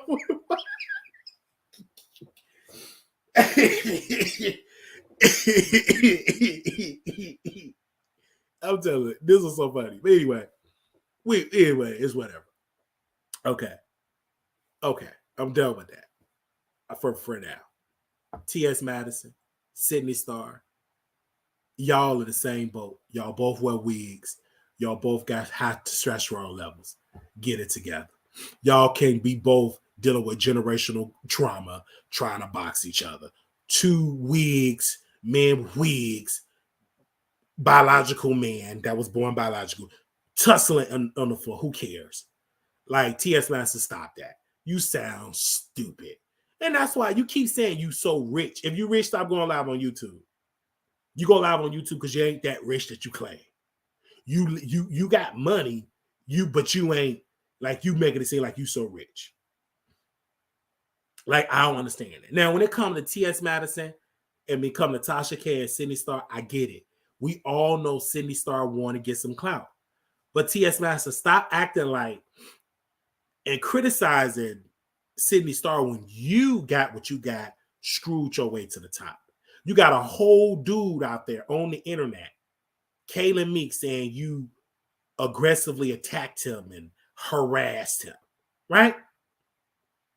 So you keep saying y'all ain't in the same boat. But T.S. Madison, what gets me, you come to the basement and talk down to people. Y'all need to understand, Zeus can't pay me. Yes, they can. Zeus is getting $80 million probably a month. Stop lying. They could write you a check right now and you would go. Stop lying to the people. Just stop. If you're making all that money, why are you coming to YouTube in the basement? Stop that. Stop lying to these people. Stop talking down to people. If we getting on your nerves, or if Couture Bay, if Tasha K, Sidney Starr, they don't talk about it. I thought you a celebrity, you above this. Why don't you follow Beyonce? And did you say we black or purple black? Black is black, black is blue, black is black, black is purple, black is cream, black is crispy, black is just black. Black is lemon pepper. If you really a fan of Beyonce that know what Beyonce, you don't see Beyonce tussling with the haters. If you claim that we are haters, you say you rich, but you still in the same basement, still in that same house you paying a mortgage on and paying your taxes. And your mama's still in there cooking food on that stove and plugging up her wheelchair. Right? I'm just saying. But because my thing is just like, you still on the internet. No matter how many checks you get, you still on the internet. So to the public, girl, we all the same. And so you talking about, I put it in my contract, television, otherwise I can't do nothing with Sidney Starr. Okay. And Sidney Starr, this is when you put on your big girl draws and you drag T.S. Madison. Don't let that girl talk about she gonna stump you out like the threats. Like, girl, please let one of your kids do something, whatever. You do you, because I saw the video. It was a joke. It ain't that serious. T.S. Madison, you see everything that goes in. And what gets me, I'm getting money in Austin, Texas. Okay, if you're getting all this money you claim you're getting, stop worrying about the haters. The reason why people don't take you serious, T.S. Madison, is because you're still in that basement talking about people. Until you upgrade and stop talking about responding to people, we're going to always throw shots. Why stop when you're going to keep responding? You keep responding. You drag people. You just said you want to see Tasha K and Kotori Bay go around a tree, right? Like you send these rest of these people. Like, if it bothers you so much, why do you keep, if you say you're above that, why do you keep responding to it? I don't understand it. I just make me understand that, sis. You keep on responding to the stuff. Hello, you keep responding to it. But if that's what you want to do, that's your business. But and then you say, people put my name in the headlines. Girl, you are a celebrity. Your name gonna go in the headline. Everybody that want fame want their name in the headlines. Okay? You keep doing stuff for your name to be in here. Once you stop doing stuff, your names won't go in the headlines. It's just that simple. Now, when it comes to Tasha K, that's what she does. Now, we're going to get into Tasha K for a second. Let me see. Do I got a picture of me and Tasha K? And I told y'all, give me a second, you guys. Let me see if I can bring a picture of me and Tasha K. If I can find a picture of me and Tasha K. Let me see. Do I have a picture of Tasha K and myself? I told y'all a couple of months ago that Tasha K was going to fire some staff members. Nobody believed me. Chelsea, it's been announced that she have been let go from Tasha K. And more pink slips is coming. It's and you don't see Chelsea nowhere involved with Tasha K. She had been let go. More pink slips is coming. Tasha K isn't a lot of that. She in there tussling. But I will say this to her husband. Her husband, he do defend his wife. But it's too late. I'll be fighting to him at $4 million in that. All that energy for the husband is just like you're the type of police response when the damage is already done. Should have came before it happened. You should have did all this before all this stuff happened. The reason why your wife is getting into all these tussling is because the bottom has fell out. It's a sinking ship. Everything that Tasha K have criticized Black women for doing, being on the show, trashing other people, saying y'all trash for doing this. You doing it. You are that person. I said Tasha K is not going to be able to afford Chelsea because she's very expensive. And then Chelsea have other goals. Like Chelsea had for months, she had been sending me emails for her other business adventures because she knew like working with Tasha have ran its course. She's not going to be able to afford me. And then it was an altercation with her and Chelsea because Tasha was like, you're not bringing me enough sponsorships. And then Chelsea said to Tasha, listen, girl, this is a tainted brand. Don't no sponsor to come on your show because you're tainted. And so Tasha K wants some more sponsors. It was a time where Chelsea was bringing in like 6 figures deals for just sponsorship deals. But it's a struggle because Cardi B is applying pressure to the advertisers. And they're going through. And so what Tasha K is trying to do, okay, I'm not getting money on the ad dollars like I used to, like advertisers. So let me go get some of these third-party apps, shows, and let me host. Let me be more outside. It's all strategic for her to say, okay, hire me. You know what I'm saying? Hire me. Just hire me. Let me host. Let me show you I'm just an entity because Tasha K is trying to leverage to get a Zeus check to host something on Zeus. But Natalie can't stand her. And it's just so dangerous for Tasha to be on there that she would seriously get hurt. So she's going to plan B. She's going to the other avenues. And so you see that Tasha K is really going through.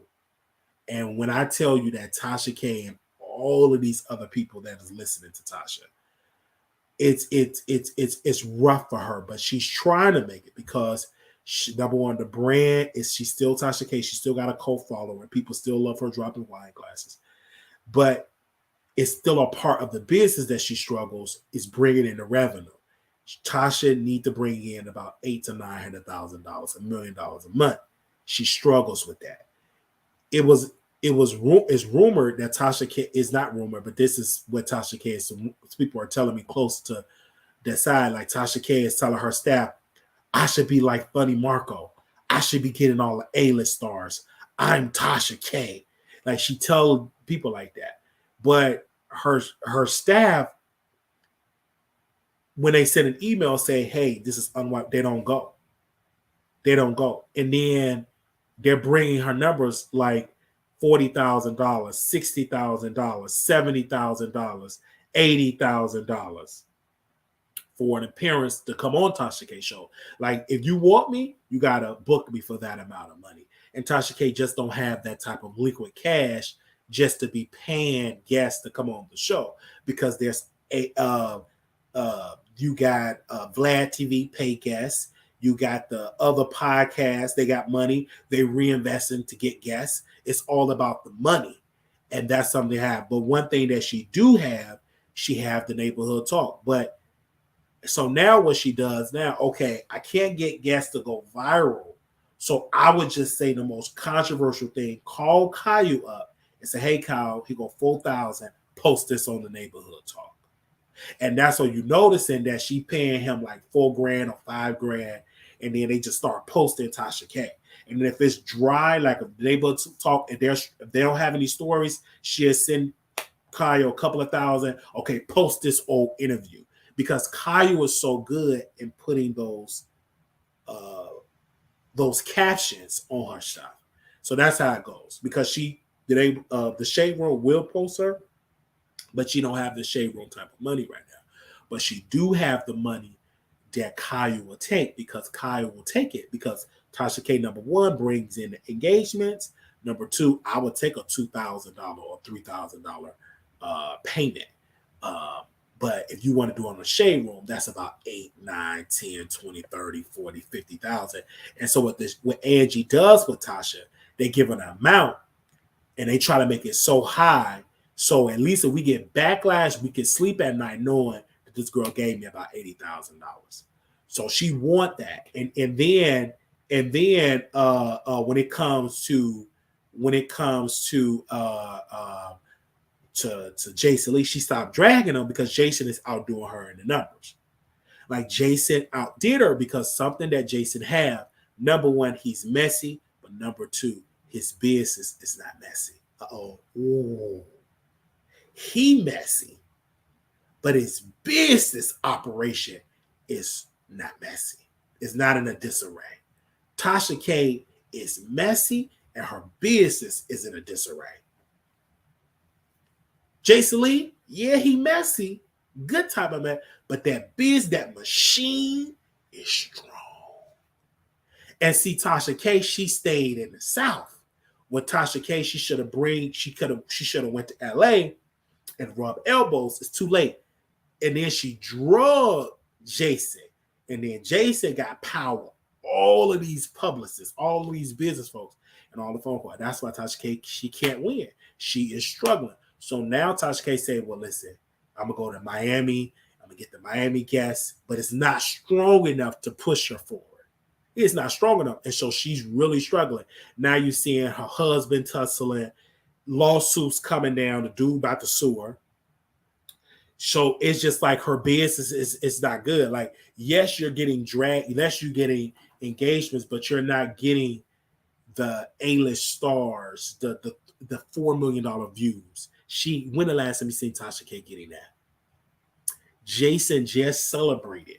Let me see the Jason Lee thing, because she always say Jason Lee is trash, but Jason Lee, because it's like forced, it's not organic for Tasha K. Jason just interviewed Krishan, and that video got 3.2 million.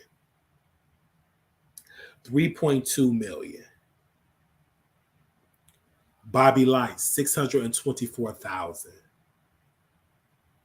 Blueface, 2.8 million.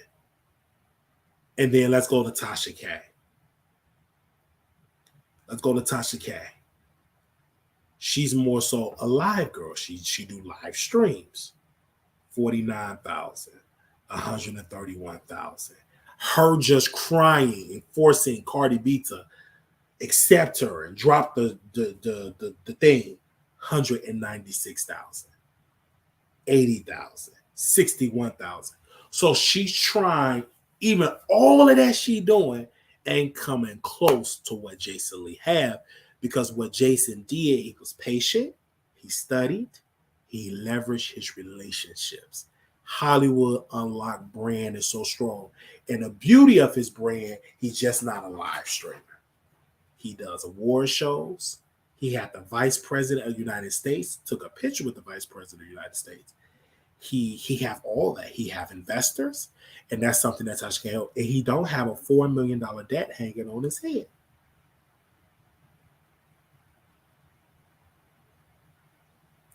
And when you go to like Tasha K app, ain't nothing over there exclusive. Nothing over there exclusive. Everything she did on the app, she brings it on YouTube in less than 24 hours. And there's nothing on the app that is something. And she's upset about that because it was designed, I want to make a lot of money on the app. And people, they subscribe and they unsubscribe. Because you lost the interest of your audience because you want to be a shock jock. Now you got to the antes. Now I'm going to be out there. Pew, pew, pew, pew, pew. You want to be out there boxing.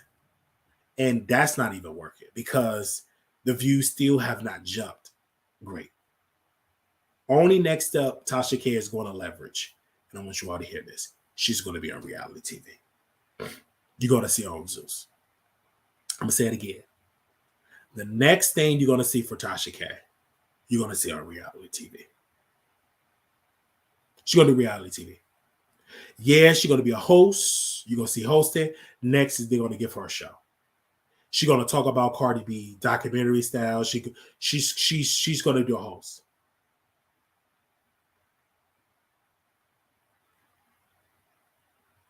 She's going to do reality TV. That's the next big step for Tasha. That's the next big step because, again, Tasha K is still so known, they're going to put her on television. Because, again, these bosses, they don't give a damn about a lawsuit she got with Cardi. If she brings in the views, she could be on Love and Hip Hop Miami. Who gives a darn? She will be on Zeus. You think Zeus will not book Tasha K if they can get more subscribers and more people? Hell yes. Come on. And that's why you see her outside. So Tasha K is going to be a reality star. That's going to be the next part of her brand. I see it happening because you never seen Tasha K outside. You never see her get into these tussling. You never see her husband tussling, all this stuff. But you're going to see her on some type of show. That's the next big thing for her. You never seen her. When the last time you seen Tasha K outside rolling around the floor? Come on now. Come on.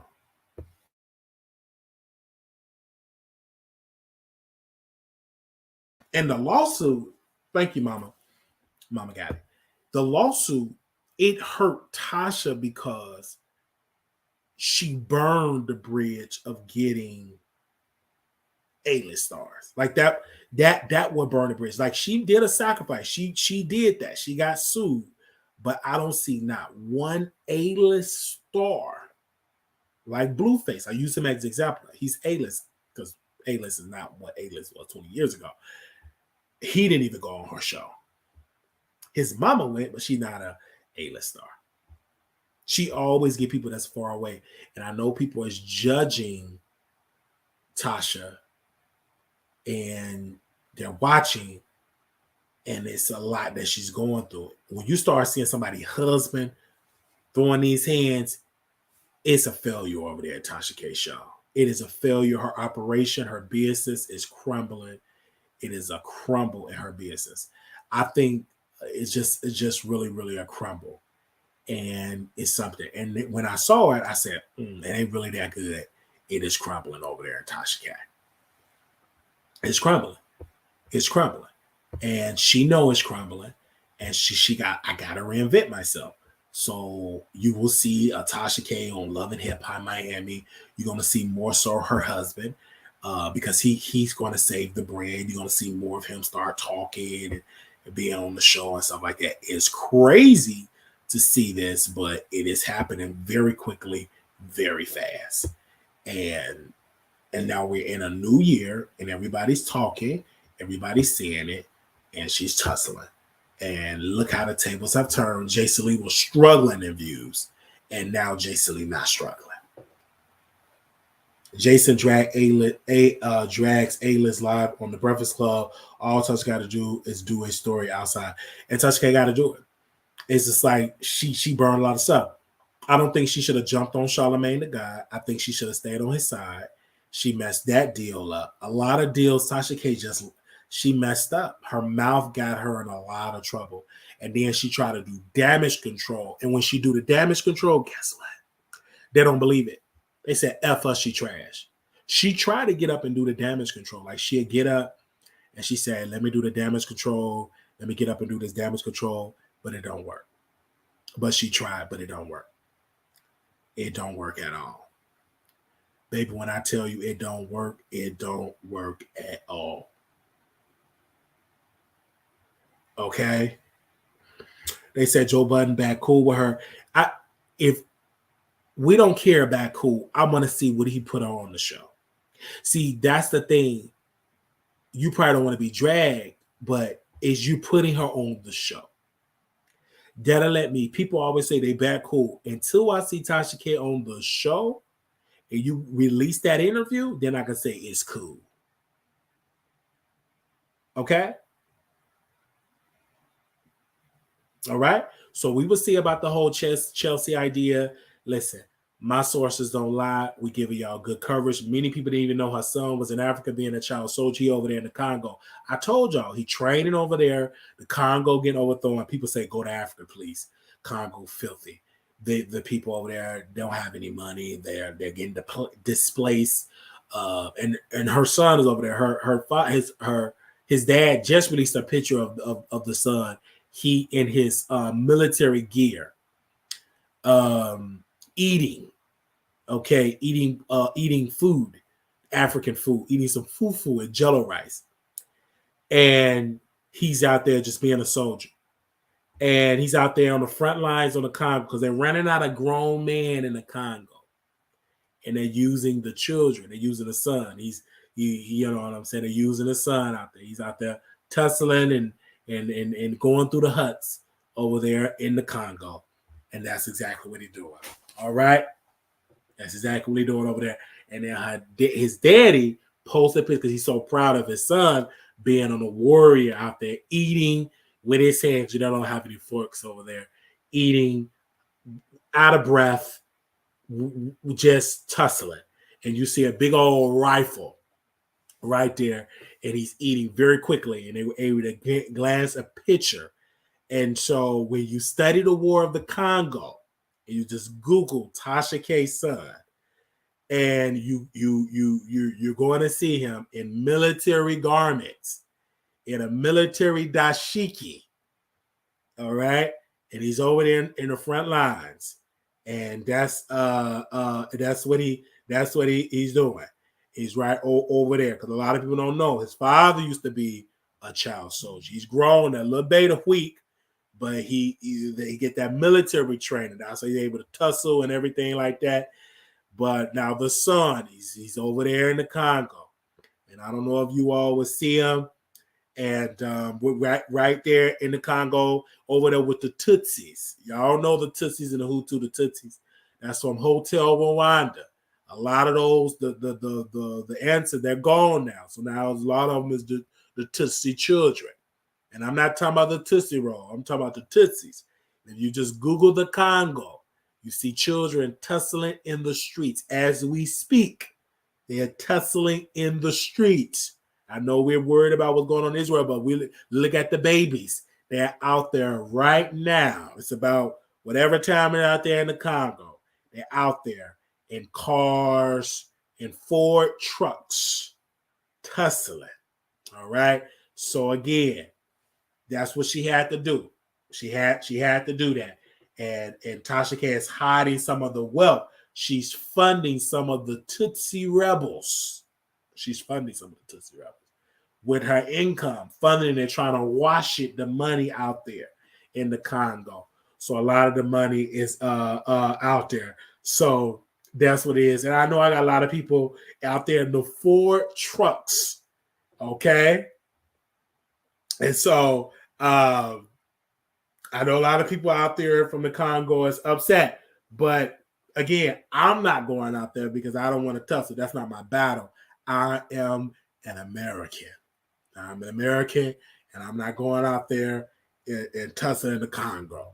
That ain't my world, right? I'm right here in America. And she got Tasha, she got Cardi B money out there. It's tussling out there in the Congo. It is hard to track it because the banking system in the Congo, they're struggling out there. So a lot of that money is out there. So again, I don't want to say too much about it because again, I don't want my supporters out there in the Congo, because we will be going to South Africa in about 2.5 years. And we'll be going out to Africa in about 2.5 years. We're shaving to go out there, but we're trying to wait out there and everything. But that's the whole thing. Because a lot of people don't know. They don't have child soldiers. Very prevalent in it. Because if you research the Tutsis and the Hutus and Rwanda, and there was a lot of child soldiers in that. Okay. It was a lot of child soldiers. Okay. So again, I know a lot of people are going to get upset about it, but that's what I have to do. Wow, I didn't know we was going to be on this live like this. We was crying, now we dragging. Wow. It don't make no sense. Wow. Let me see. Okay. I see y'all in here showing love. All right. Right, so we have our I probably would say this is my favorite celebrity. Armon Wiggins. Y'all know this. And that brother is watching me right now. He watching me right now. And Armon posted on his Twitter account that he is tired of the algorithm. And he's tired of it. He want to be delivered from it. And he deleted he took his Twitter down because they're dragging him. And what gets me with Armon Wiggins, he said, I'm tired of the algorithm. Stupid. Dummy, stupid. If you tired of it, go to sleep. That's just like a crackhead. I'm so tired of doing crack. Stop smoking it. You get up there, talk about black women. You talk about if you tired of, you're not tired. Just say, I want the algorithm to kiss my veneers and my BBL butt and bow down to me. I don't want the algorithm to drag me. I just want this, Armon. I just want to drag the algorithm, but I don't want the algorithm to drag me. That's it. You don't hate the algorithm, because if you hate it, you'll stop. But if you stop doing it, you will be homeless. You living in that apartment in LA, and you living with the gays out there in West Hollywood. You move from downtown with all infested with homeless people back to West Hollywood, more homeless people, paying high rent for them thin walls and leaky pipes, a gym, a concierge in the lobby. You only able to afford that lifestyle for criticizing people. And that's okay. But don't lie to the people who say, I'm tired of it. I'm going to quit. Stop lying. You quit, you're going to be back in that basement with your mama and your stepdad. You're not going to quit. You make about $15,000 to $20,000 a month on YouTube. More than about on a good day, sometimes about $30,000 to $40,000. Your rent is about $6,000. So stop saying you hate and you gonna quit. You're lying. Now it does bother you. You go to your backup page and you post tarot cards. I get it. They don't want to see the tarot card. I get it. But because your livelihood is built on gossip, it may hurt you a little bit because you like, I want to be known from my music. We don't care nothing about that music. You got that big old wide woman with no neck, the record went nowhere. They only care about you, Armon. Like the engagement is when you're criticizing female rappers. But you're mad because people is waking up. Like you're playing the fan bases against each other. And you're going to bring your Twitter back because you monetize on Twitter. Twitter rewards you on the most views and engagement you get on Twitter. So you're going to keep doing Twitter spaces because you get paid. And you take your Twitter down. So people are like, where you at? So you bring it back and then they rush to you. It's a reverse psychology. Congratulations. But don't think I'm falling for the okie doke. You're not tired. It's 9:14 p.m. in LA. You watching me. You about to go out to the club. You're going to screw your man. You have multiple credit cards. Credit score is 780, almost 800 points. You got a boyfriend. He got a clean home. Stop saying that. Stop saying you're tired. You're not. If you were tired, you would go back at AT&T. What you tired now, only thing I can say you tired of, you just tired of people dragging you. You want people to kiss your veneer butt. That's it. That's it. That's it. You monetize on Twitter. That's it. You monetize on Twitter. I go to your Twitter space. You spend an hour because you get paid for Twitter. And this is not me saying your business. Google it. Twitter pays you. There is certain benchmarks you meet on Twitter. You get to get monetized. You ain't fooling me, sir. I'm in the same business that you in, and you make more money than me. You know why? You know how I know you make more money than me? Because when I was complaining when my money was getting fickled on YouTube, what did you say? Just because you ain't making money on YouTube don't mean that I ain't making money. You said that verbatim out your mouth with your stinking breath. That brother on his YouTube page, he said, just because you ain't, what he meant to say, just because Wiley ain't making no money on YouTube, don't mean that I ain't making no money on YouTube. He said that out of his mouth. Now, Auntie Hammy say that he get the same amount of views. No, he don't. He get way more views than me. His check is good. He ain't living check to check like me. And if he is, that's because of his bad financial decisions. But he making good money. On the 21st of the month, he getting about 25, 30-some thousand dollars a month. And I ain't hating on the brother. He think I'm hating. I'm congratulating him. But just stop being stupid. But with Armon, would he want to make that money? He want to make that money reading tarot cards.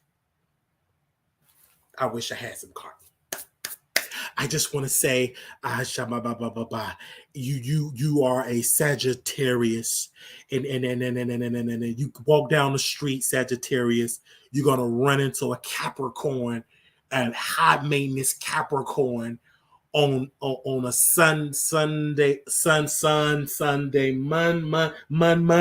Monday, you're gonna run into a Capricorn on Monday. He want to be known for making the money that way. He don't want to be known as a gay, feminine, messy person. He want to be known, hey man, can you read me? Read me a card. And they get wealthy. They don't smoke weed for 60 days and they get $60 million. That's what he want to be known for. But he know when he go live, come on. When he go live on his channel, he read them cards on Armon Wiggins. Tell him, I challenge him. He get about the same, less views than I'm getting right now. When he read them cards, 3 people watch him. They don't care nothing about them cards. What they care about? That B Tasha K. That B Tasha K. Deposit that check. Deposit that check. B, you stinking H-word heifer. I'ma snatch that wig and throw you down the ground and twirl.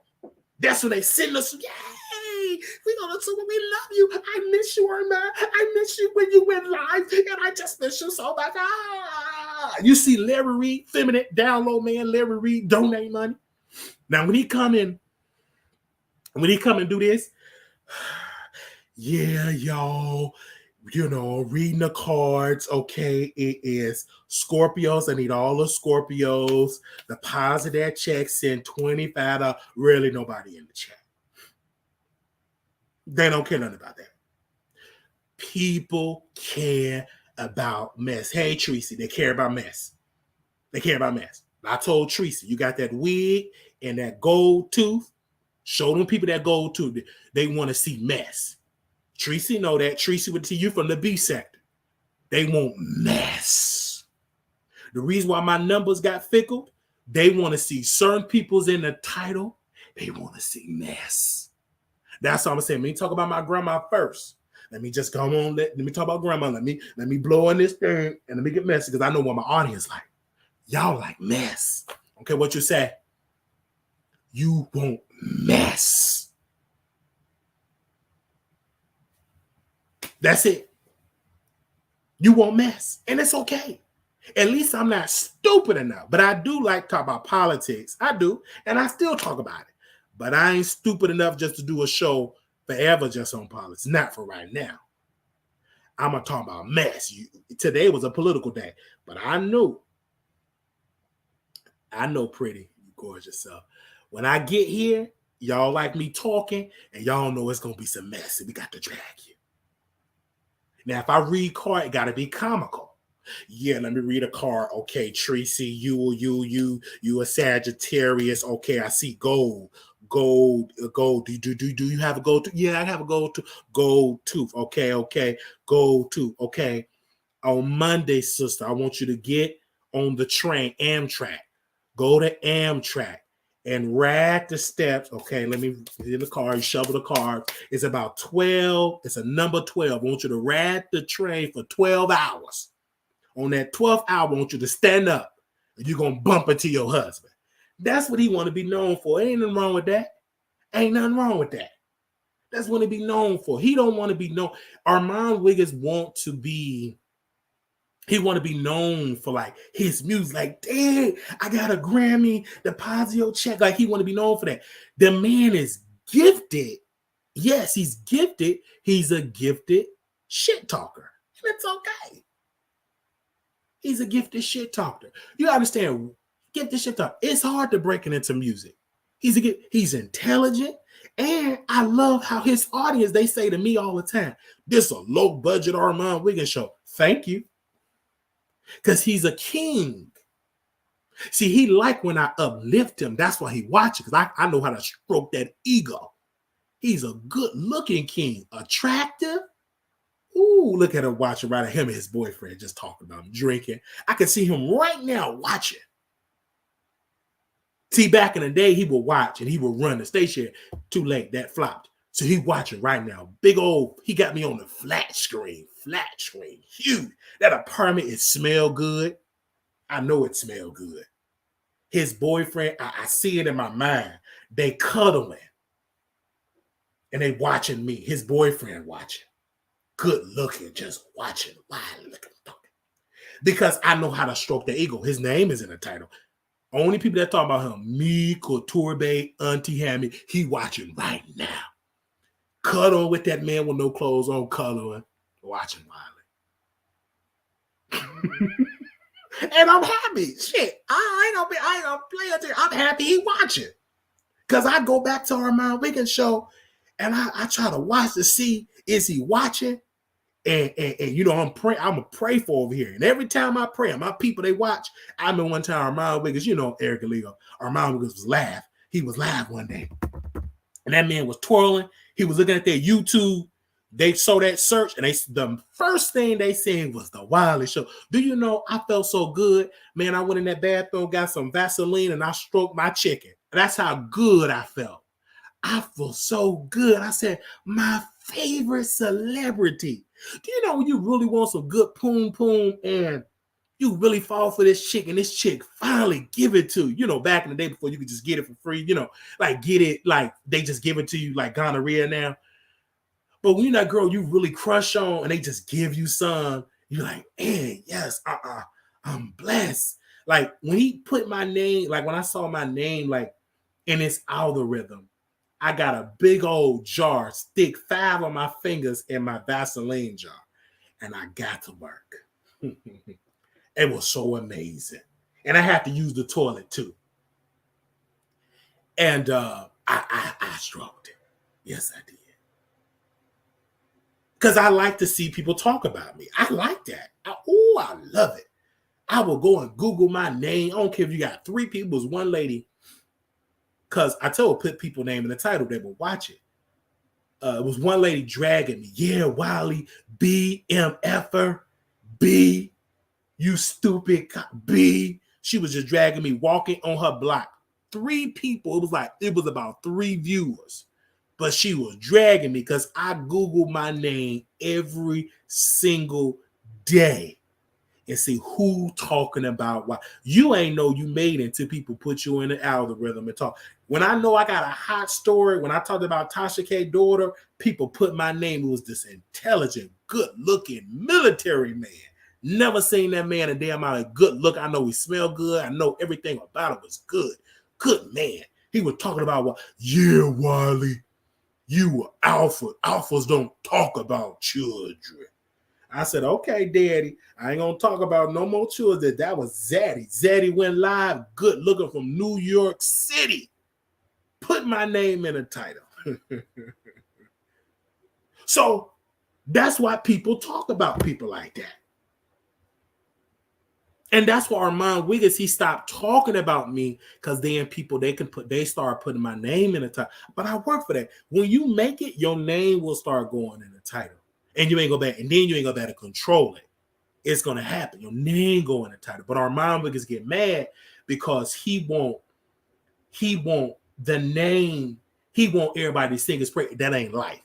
I know me. My name going to the title. It's a drug, like Couture Bay and all my people, Tracy.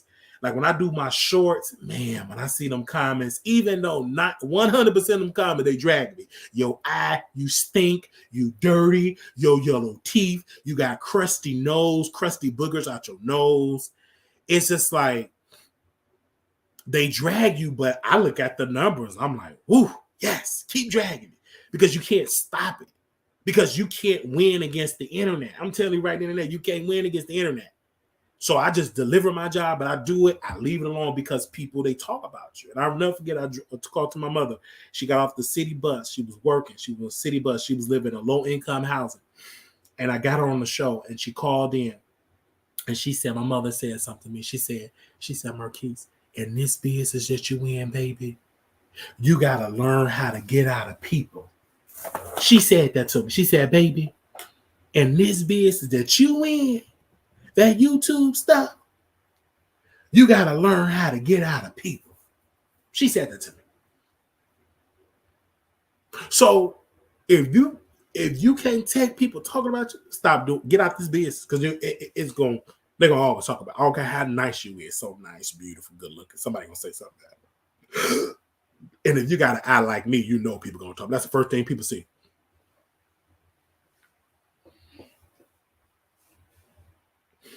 You see that eye? That's the first thing. So I know people gonna talk about it because it don't surprise me because I've getting talked about my entire life. It ain't gonna surprise me. It ain't. Tracy, you know that. We from the B sector. You know how they used to drag me and dog me.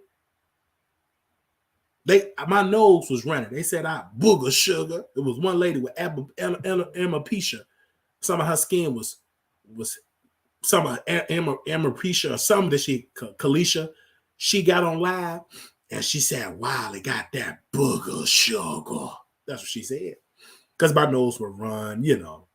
I didn't know no better. I would blow my nose on my hoodie and my t-shirt and my drawers. I would blow my nose. And she said, booger sugar. You have no control of that. People going to talk about it. It ain't nothing you can do to stop it. It's the internet. They will love you today and hate you tomorrow. That is true. The internet is fickle. They'll be with you. They won't be with you. Like you could do a video, everybody dragging, next week, oh, that's just the internet. But I love my core supporters. I love all my supporters. Without you, there is no show. And Armon Wiggins have to understand. But he knows this. Armon Wiggins is smart. He gonna take his Twitter down and bring it back to everybody. He did it with YouTube. I remember that time. I'm a Armon Wiggins historian. He took his YouTube page down. And his YouTube got deleted. I said, bro, you can hide your YouTube page. So he hid his page. And then Armon Wiggins came back. This when he got them braces off. Teeth white. Smelled like good old chocolate turtles. I don't know if you ever seen a bag of chocolate turtles. I don't know why I got this bag. I ain't gonna take this on the plane. He looked like a whole bag of chocolate turtles. That brother came looked like a snack. I said, woo, good looking. Teeth white. This before the veneers. He didn't need the veneer. Armon Wiggins' daddy, he worked so hard at the graveyard shift being a janitor. And he worked so hard to get his son braces, and mama, she was a housekeeper. And they worked hard to put them teeth in jail. Worked hard to give them that dental care. That brother got them teeth straight and white. And you know what Armon Wiggins did? He went to Colombia. And they shaved off that real teeth. All the hard work his father, scrubbing those floors, throwing out the trash, stripping and polishing the wood. And all that work, he hopped on the plane. He dushed in the plane bathroom, and got false teeth. You understand that? Armon Wiggins' teeth was perfect. Good looking teeth. And see, Aaliyah TV, I didn't know with veneers. I didn't know this. I'm a little slow. I was in special ed. Hello. And I didn't know your real teeth. They shave your real teeth and they put like a tooth screwdriver or screw. False, like they call it, false dental screws. I didn't know this, Aaliyah. I didn't know this.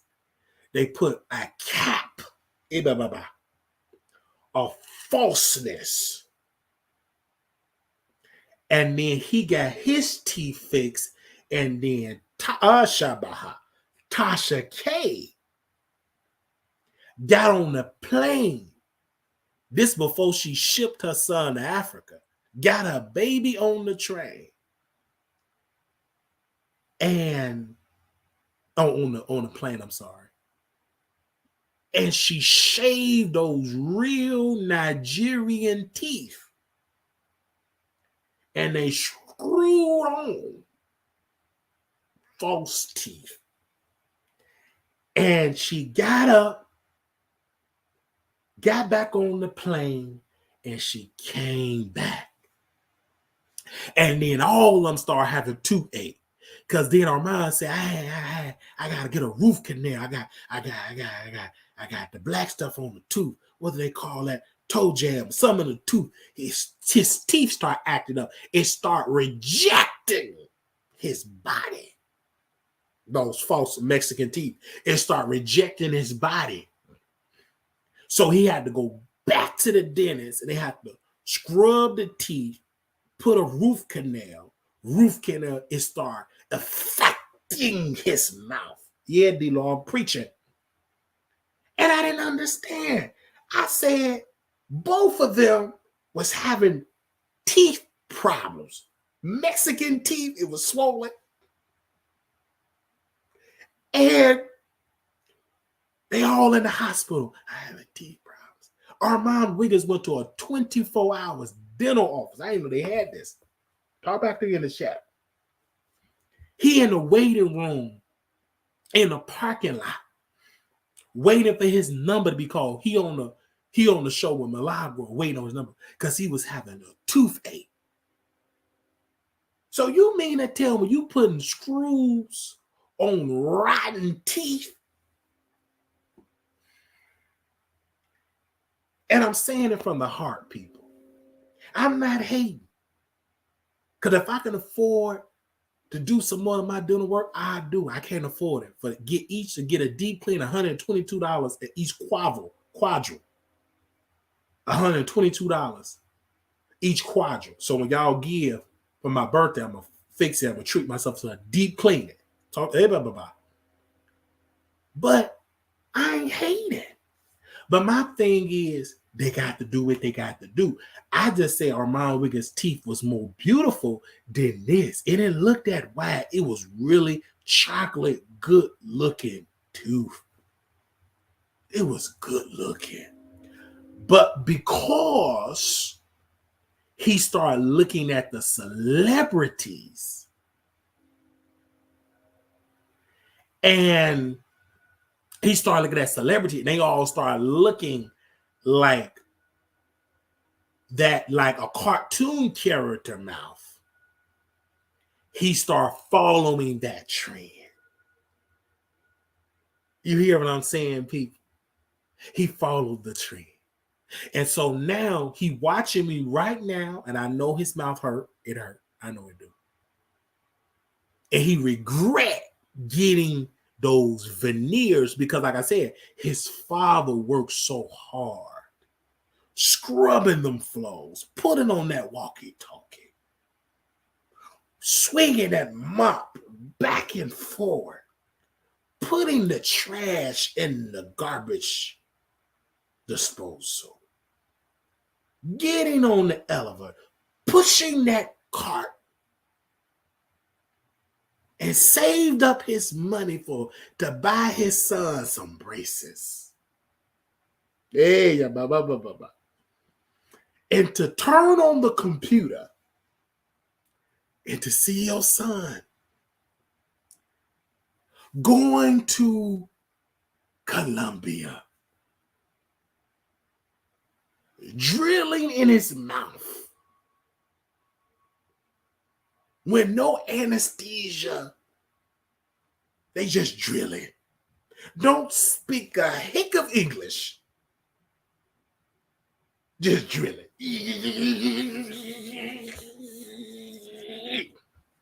Drill it in his mouth. And all you come out, horse teeth.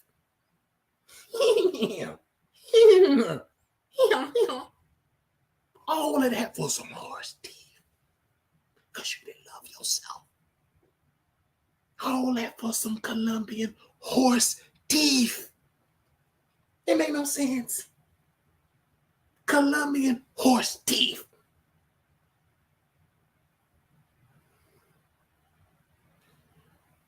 In my clothes. I still love them though. And I miss Armon Wiggins. I miss, and the reason, let me tell you why I miss him, Donna. EA, I miss him, Lala. I miss seeing my brother when he would go live on Station Head. And he would respond to me. I miss those days. I miss those days hearing the vibration and the texture of his voice.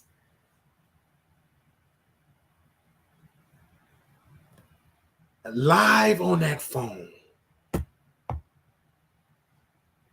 When he's on that floor of that beautiful apartment. I do miss those days. And I get emotional.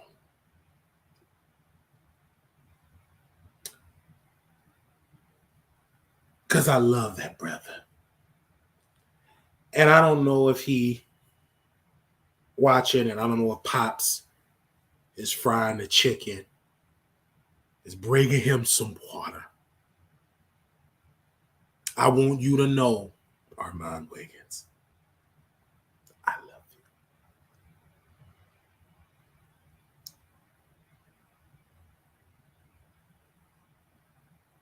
I love you.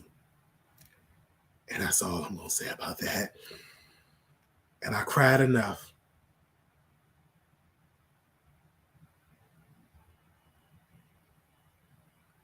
I just want y'all to tell him I love him. That's it. Did I entertain y'all enough? I couldn't yell because my family, they sleep. I can't yell because everybody sleep. I love you. All right. I see Nate. Y'all in the building. I do want to say thank you to my members. Seeing Armon Wiggins in there. We trying to get our equipment up. Producers like Armon Wiggins. We want that crispy HD.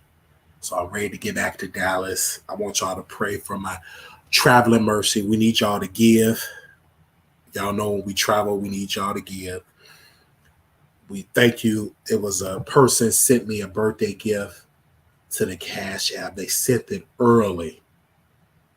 And I want to thank you. A beautiful sister sent it to me early. Chocolate sister sent it to me early. And not only that, she sent, out of all the time she been given to the Wiley show, she have given over $266 out of the history of her giving.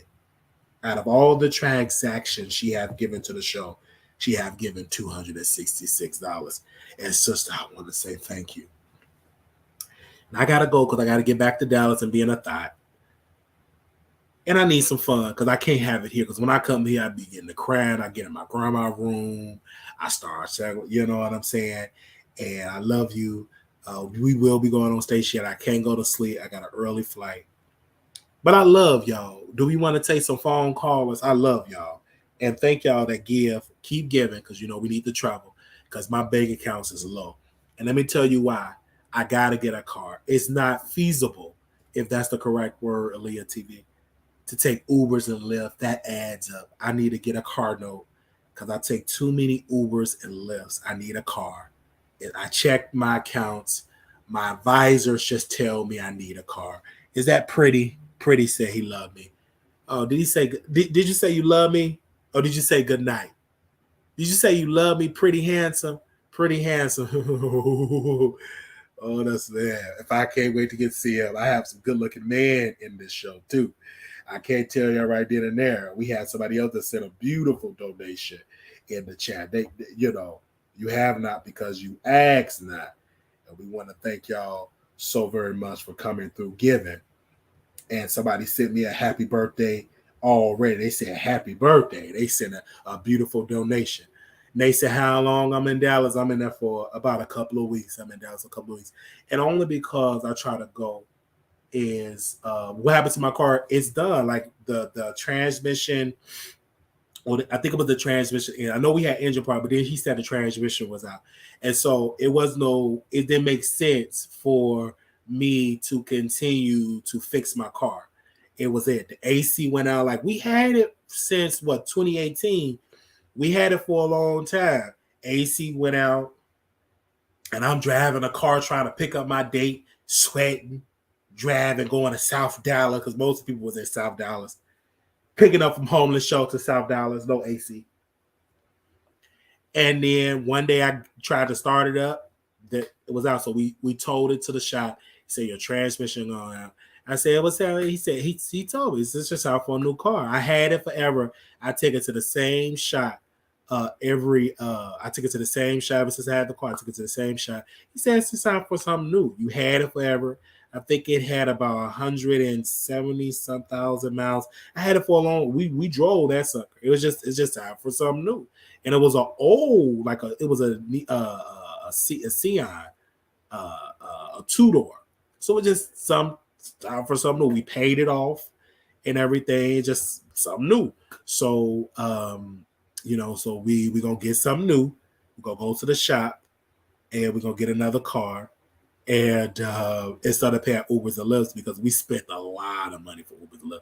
We spent almost over $300 to $400 in Ubers and Lyft, because that adds up $20 $20 here, $15 here, and I'm taking 12 for work. So it's just time for a new car. So the next time when we get all our birthday money and whatever money I put on with it, we just get a car. It's time, and I just paid a note and stuff like that. And I just prayed that I can get a note under $300, because I'm not doing none over 300. So I'm gonna pray that I get some under $300 for a car note, because I want to pay for a car note insurance almost about $400 a month. I want that to be in it. So I just pray that we can get a deal like that. All right, they said claim it, you will get a car. Thank you, stay focused. Thank you. All right, because it's not cheap. But Ubers and Lyft wasn't cheap either. So I just have to go ahead and do it. All right. Do y'all want to call in? My birthday is November 11th, y'all. I don't know if y'all want to call in. I will put the numbers. How's my credit? Is 640 points. When we first started, it was 413 points. It's 640 points.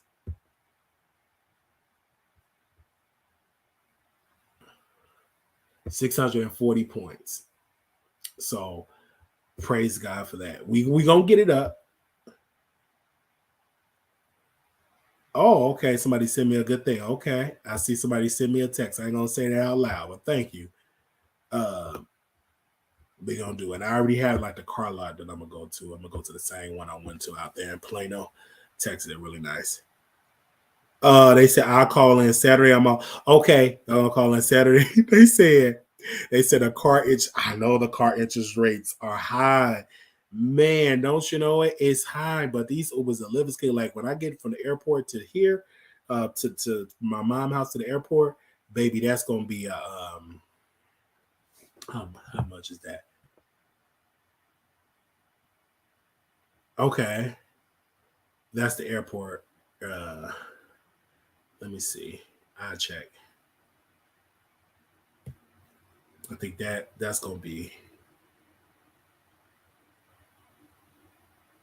You gonna get me a ride? You gonna get your ride? What you want to ride from?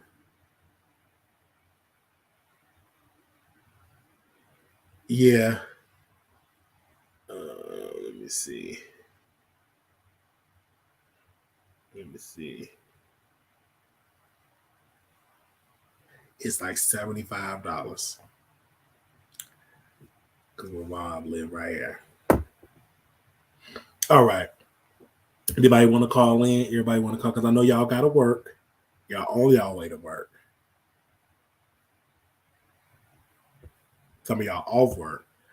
But I had to come and get y'all a live, child. Was going through a lot. I was crying. I was crying and stuff. But I had to come on this show. Oh, well, I ain't gonna pay no $700 a car note. That ain't gonna happen. You can forget that though. I'm not gonna do no $700 car note. That's crazy. But there's people out there paying a lot in car notes. It is. It is. It is. But thank y'all so very much. I love you all. I ain't paying no $700.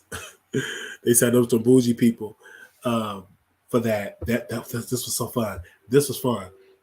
If you want to donate to any of our platforms, you're going to do the Cash App, y'all, Zelle. Okay, Zelle or Cash App. Somebody said they're going to call in. If it works. Do it work? Zelle, WileyShow@gmail.com or the Cash App $ Marquise Wiley 28.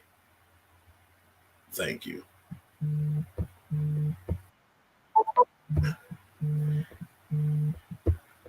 Hold on one second. I don't know if can you hear me? Can you hear me? Hold on one second. Yeah, let me make sure they can hear you. Okay, yeah, they can hear you now. What's up, Wiley? Long time no speak, baby. What's going on? Not much. How are you doing?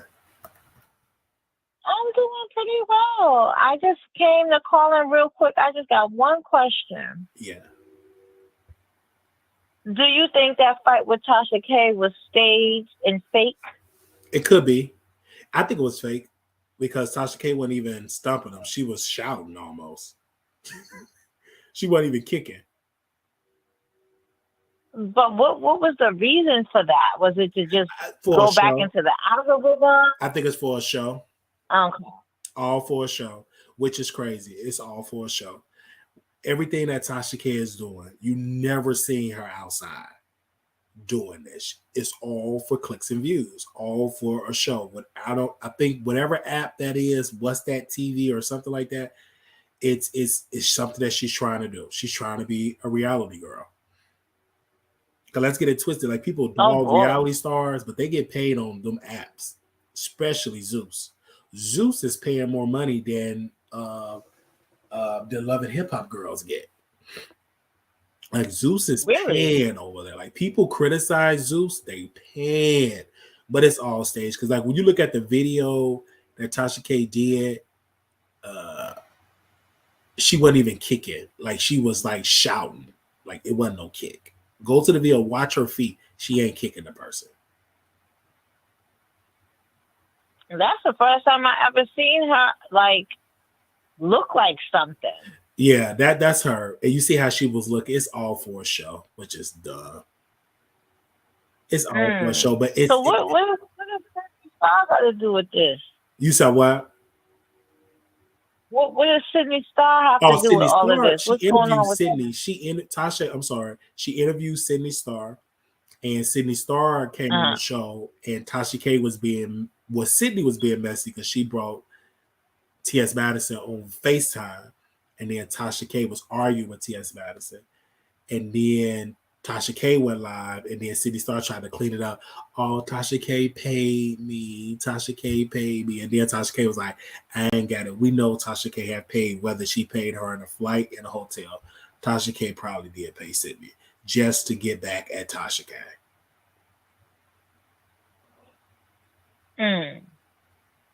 But so Sidney Starr's playing both sides then. Sidney Starr is faithful to Sidney Starr. Sidney Starr want to be this socialite. She got the Love and Hip Hop deal. I mean, not the Love and Hip Hop deal. She had a reality show deal. She had a Zeus. She was on Wild 'N Out. She was on Baddies. Like you see that Sidney Starr is, I won't say clout chaser. She's chasing fame. So I agree with T.S. Madison on that. But T.S. Madison, you chasing fame too. Right. For sure, T.S. Madison definitely was chasing fame, you know, when she came out with the Queen's Court. Facts. And then, you know, and really the Queen's Court was the Kaya show, really, because I really don't recall T.S. Madison saying much. She was like a mute. Yeah. That's just, you know, that's just how that goes. Hold on a second. Let me see. They said she was on Now That's TV. Yeah, there you go. Now That's TV is the name of the app. Thank you for that. Thank you for that. She was on the Queen's Court. I can't recall a real episode when T.S. Madison said more than 5 or 6 words. That was the Kaya show. Mm. That was the Kaya show. Yeah. Kaya show. Kaya. I would also say T.S. Madison put more so the brand into it, but Kaya brought the entertainment factor. Kaya brought the entertainment factor. What T.S. Madison did, T.S. Madison made sure she kind of put Kaya and put a brand, a marketing behind it. And because like Monday night, was it on Monday nights? I think Monday nights ain't been the same since. Was it Monday night? Yeah. It was a Monday night thing. She did, and it was such a great. It was a chemistry.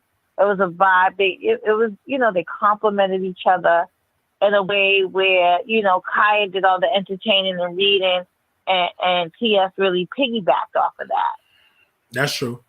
But when the show was over and T.S. Madison kind of floated to doing her own thing with, Funky Dineva and the rest of these folks, it flopped. I mean, it was not, Funky Dineva really didn't, I don't think the chemistry that T.S. Madison had with Kaya, Funky Dineva had that with T.S. Madison. No. It just was very boring. And then you have to understand that T.S. Madison and Kaya were both women.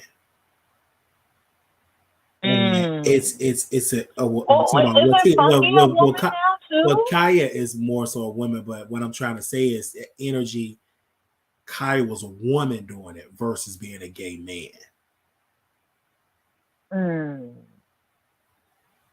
Kaya was a woman. But I mean, when Funky dresses up, Funky looks, Funky portrays that role. He steps into a glass slipper until the 12 o'clock hour. It's different when a woman does it because it's always you see men try, but it's a reminder that women are the original roast and gag. Women are the original shady people. Mm-hmm.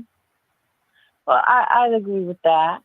But I feel like, I mean, it was the show with Funky and then, Chi Chi and all these other people. And then, the We TV thing didn't go. Then the Fox Soul thing didn't go. So T.S. Madison can't really throw a stone at Sidney Starr because she's done the same thing as well. Facts. And the only reason they keep the lights on T.S. Madison is that she still know how to make straight women, biological women feel comfortable, and that she know how to lay beside the great people, the great entertainers, the power players. Like she know how to have great relationships with them because she know how to come in a room like I'm an activist. Like she know how to play to different audiences. She know when she go in front of Tamron Hall, she know how to contain herself.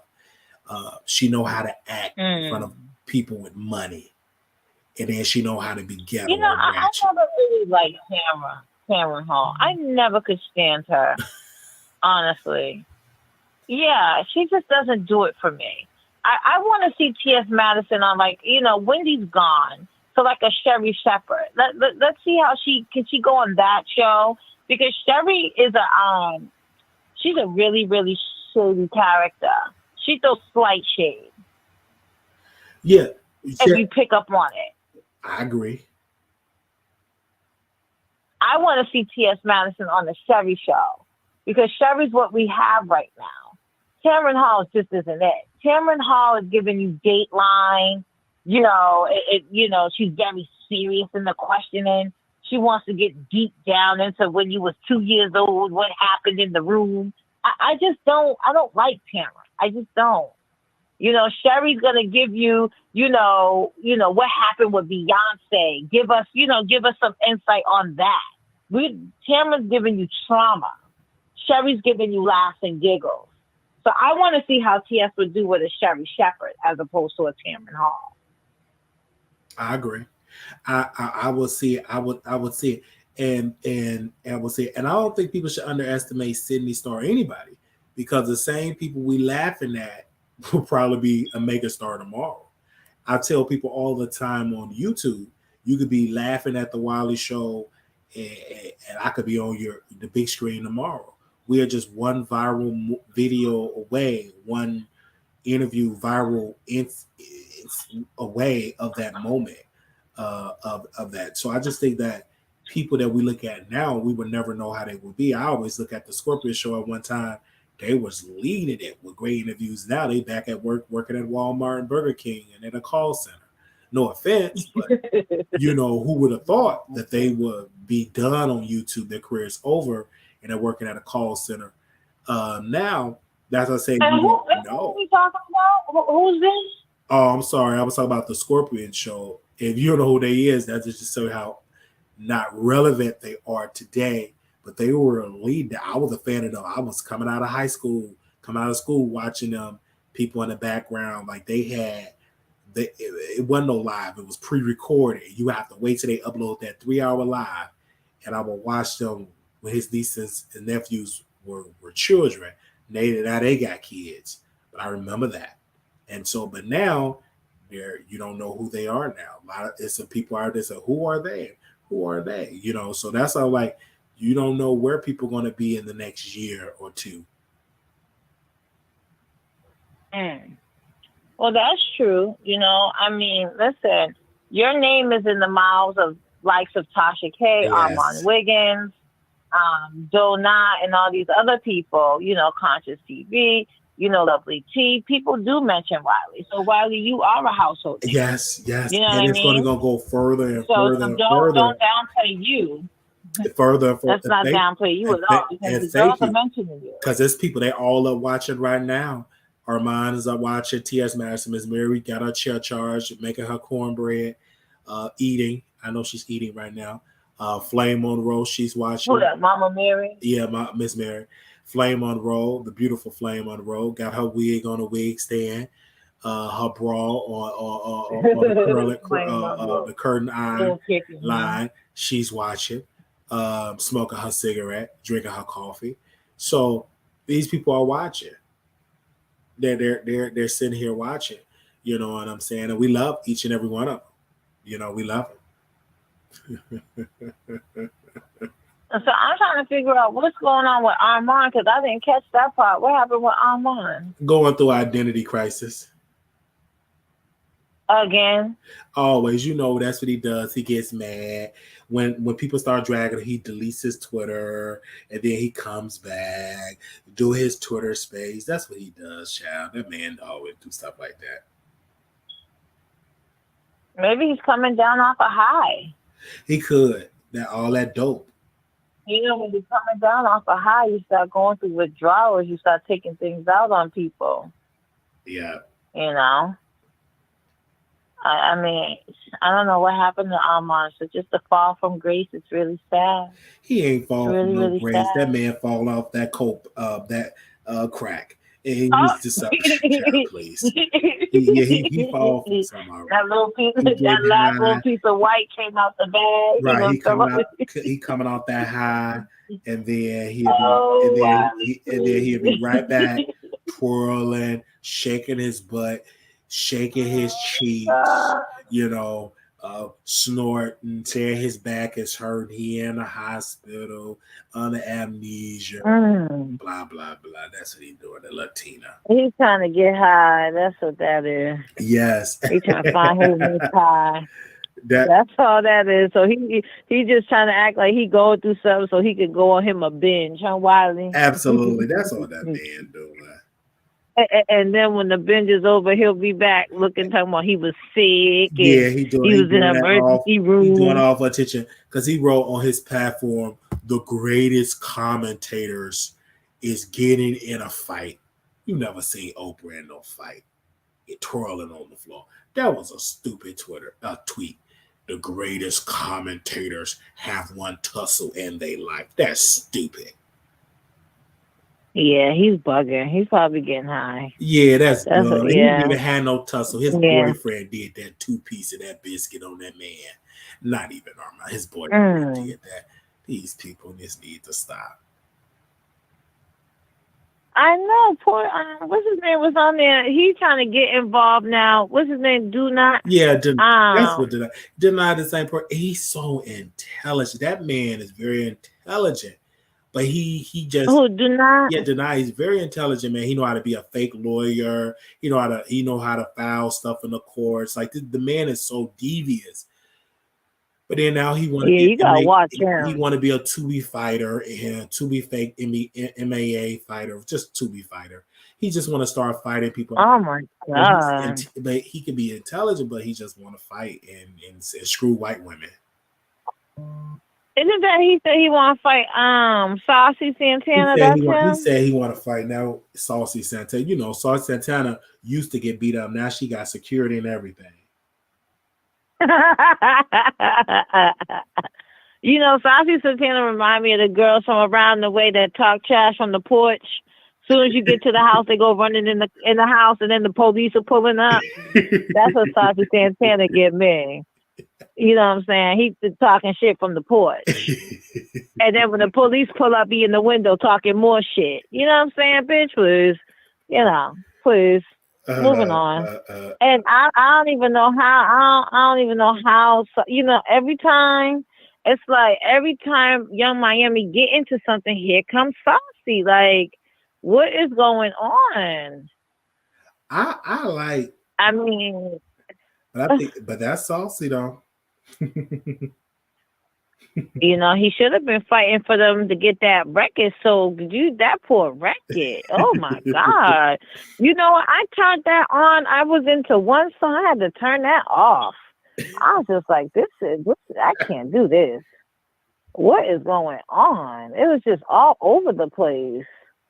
That's what he should have been doing in the studio, fighting them, telling them to just don't put that on the album. Can that? That's what he should have been doing. That is so true. Oh my! Have you heard the album, the City Girl album? I heard it, and it was so funny. It was like it was good. I didn't listen. I only listened one time. I listened to review it. You sat through the whole thing? I did. I listened to the whole thing. You must have was drinking you some wine or something. How you sit through all that mess? I listened to the whole thing. Oh God. Oof. Yeah, I don't think they're gonna be together much longer after that album. That might have been their farewell album, Like, let's just get it over with, because that was just terrible. It was just all over the place. Nobody was on key, on beat. It just sounds terrible. Oh my God. Yeah, that one song, I think it was about 30 seconds in. I just turned it off. I said, I can't do this. And you know what, too? I'm going to say it, and I know everybody in the chat going to talk trash, and I don't even care. But I just have a feeling in the pit of my stomach that Nicki album's going to be trash, too. Because I just keep hearing all these little snippets that she's dropping. And it is just like, girl, what is going on, girl? She's another one. I just don't think it's going to be good. I don't know. Maybe I'm on the island by myself, but that's how I feel. You think so? I just don't. I mean, what, we're less than 30 days away now, or are we at the 30-day mark? Today's the 8th. She's dropping December 8th, so we're at 30 days, and I just don't. I don't know. I feel like the rollout is trash. Where's the preparation? I just was looking at Arrogant Tay. He's looking at Loft now in New York to do hair out the studio. So shouldn't they be prepping the rollout and the release and doing promo? Why is he renting out studio lofts to do appointments in New York? Isn't Nicki based out of LA? Oh, that's a good thing. I'm just saying. I hope it's good. That's all I'm gonna say. Well, I'm gonna stand on the island by myself and just say trash. So yeah, no, because we're not getting a promo. What are we getting for promo run? We're not getting anything. Her in the dark in her mansion. In the basement, hiding from her husband and Papa Bear, looking like she needs a peace of mind. I'm not getting it. Talking to Soldier Boy and the Twitch guy, I don't see it. I don't know. I think maybe I'm on the island by myself. I think that Queen Nicki Minaj, I gave her the crown temporarily because she got the crown, and I hope that Nicki Minaj album do well. And let me tell you why. Because if it goes number 2 or 3, people going to say it is a flop. You know what, Wiley? You ain't nothing. It have to go number. I don't care how many it sell. She have to get that knowledge that it's a number 1 album. And she will be the first, correct me if I'm wrong, female hip hop artist with the number 1 album. If it goes 3, 4, 5, they will say she's no longer the queen. Then I will have to take the crown for her and put it on somebody else. It will be up for grabs. Because I can't give it to the City Girl. They only sold 10,000 copies.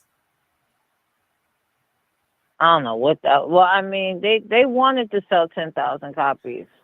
But I think Nicki Minaj's album is done. I just think that she just playing different stuff just to get her in the algorithm, just get people to talk about her. Because this is the new form of publicity, promo, and social media. But I think also Nicki Minaj we got to see what's her single. Because the other one, there was a single one, and then you was looking up to her. You have to look up to me. I didn't hear the full song of that one. I want to see her singles come out, and then these artists like Brandy got a Christmas album coming out on Friday, but she rarely did any radio publicity or interview about her Christmas album. So I mean, I feel like Christmas albums don't need no publicity because it's the holiday time, so they're just gonna pick up. For me as a fan, remember back in the day they used to do morning show interview. Remember back in the day when artists everything it was the morning show. Yeah, and they have 106 in Park in the afternoon, Rap City at night. You know, BET at MTV. What was that? That was the MTV. It was it MTV something? What did MTV show have? They used to have like on TV. They used to have a TSR, I think. Yeah, it would be 106 in Park, the TSR. Then you have Rap City. Oh, TLR. Then you have TLR. I mean TRL. TLR. Yeah. TR whatever. TRL. It was MTV. Right. So you would have the 106 in Park. You would have TRL, and then a Rap City, and then there was something else too that the people went to. They would have the morning show interviews. This is way before Breakfast Club. There was the Wendy Williams show. There was Star and somebody else in New York, Hot 97, Funk Flex, like all the radio shows. What was his name? The guy. He was an old school dude. Oh, and they would do Shade 4-5. Was that on BET? You talking about video nights or some video? Okay, I know it was an old school BET show. I forgot what it was. So many shows, and let's not even get into the morning show like Good Morning America when they used to do it. Oh, Tom Joyner, remember Tom Joyner? Yeah, they used to perform on Tom Joyner show. Yeah, I remember that. Yeah, but the people used to go out and just be out there, promoting. But now, child, they just be in their basement with a candle lit. Playing snippets. The Tom Joyner, yeah. Whatever happened to that? I don't know what happened to Tom Joyner. And Big Tigger, remember Big Tigger had his show? Exactly, Big Tigger had his show, yeah. Yeah, they had all them little shows. The people would go on their press runs and Good Morning America performances and stuff. Now, all you got to do is go down in your basement, light a little candle, and play a snippet. Call Soldier Boy and Kai Sinat, and do lives and talk about nothing. Oh, they said I guess that's how you get to a number one. Somebody said in the chat, Rap City. Rap City, yeah. So, there was so many avenues for people to go to so we could have the anticipation of the new album. Then you have the CD releases, and it was just such a great time back then. People were in the dark, phones staring at the ceiling fan, candles lit in the background, playing snippets. I mean, come on. And she's from that era of those days, so she should know better. That's what I'm saying. I'm going to stand on the island alone. I know all y'all in the chat going to chew me out, but I don't see it for her album. I really don't. Just like with her Queen Radio, she's getting everybody hyped up for nothing. Yeah. But you know who we need to look out for? Megan Thee Stallion. That's who y'all better be paying attention to. Okay?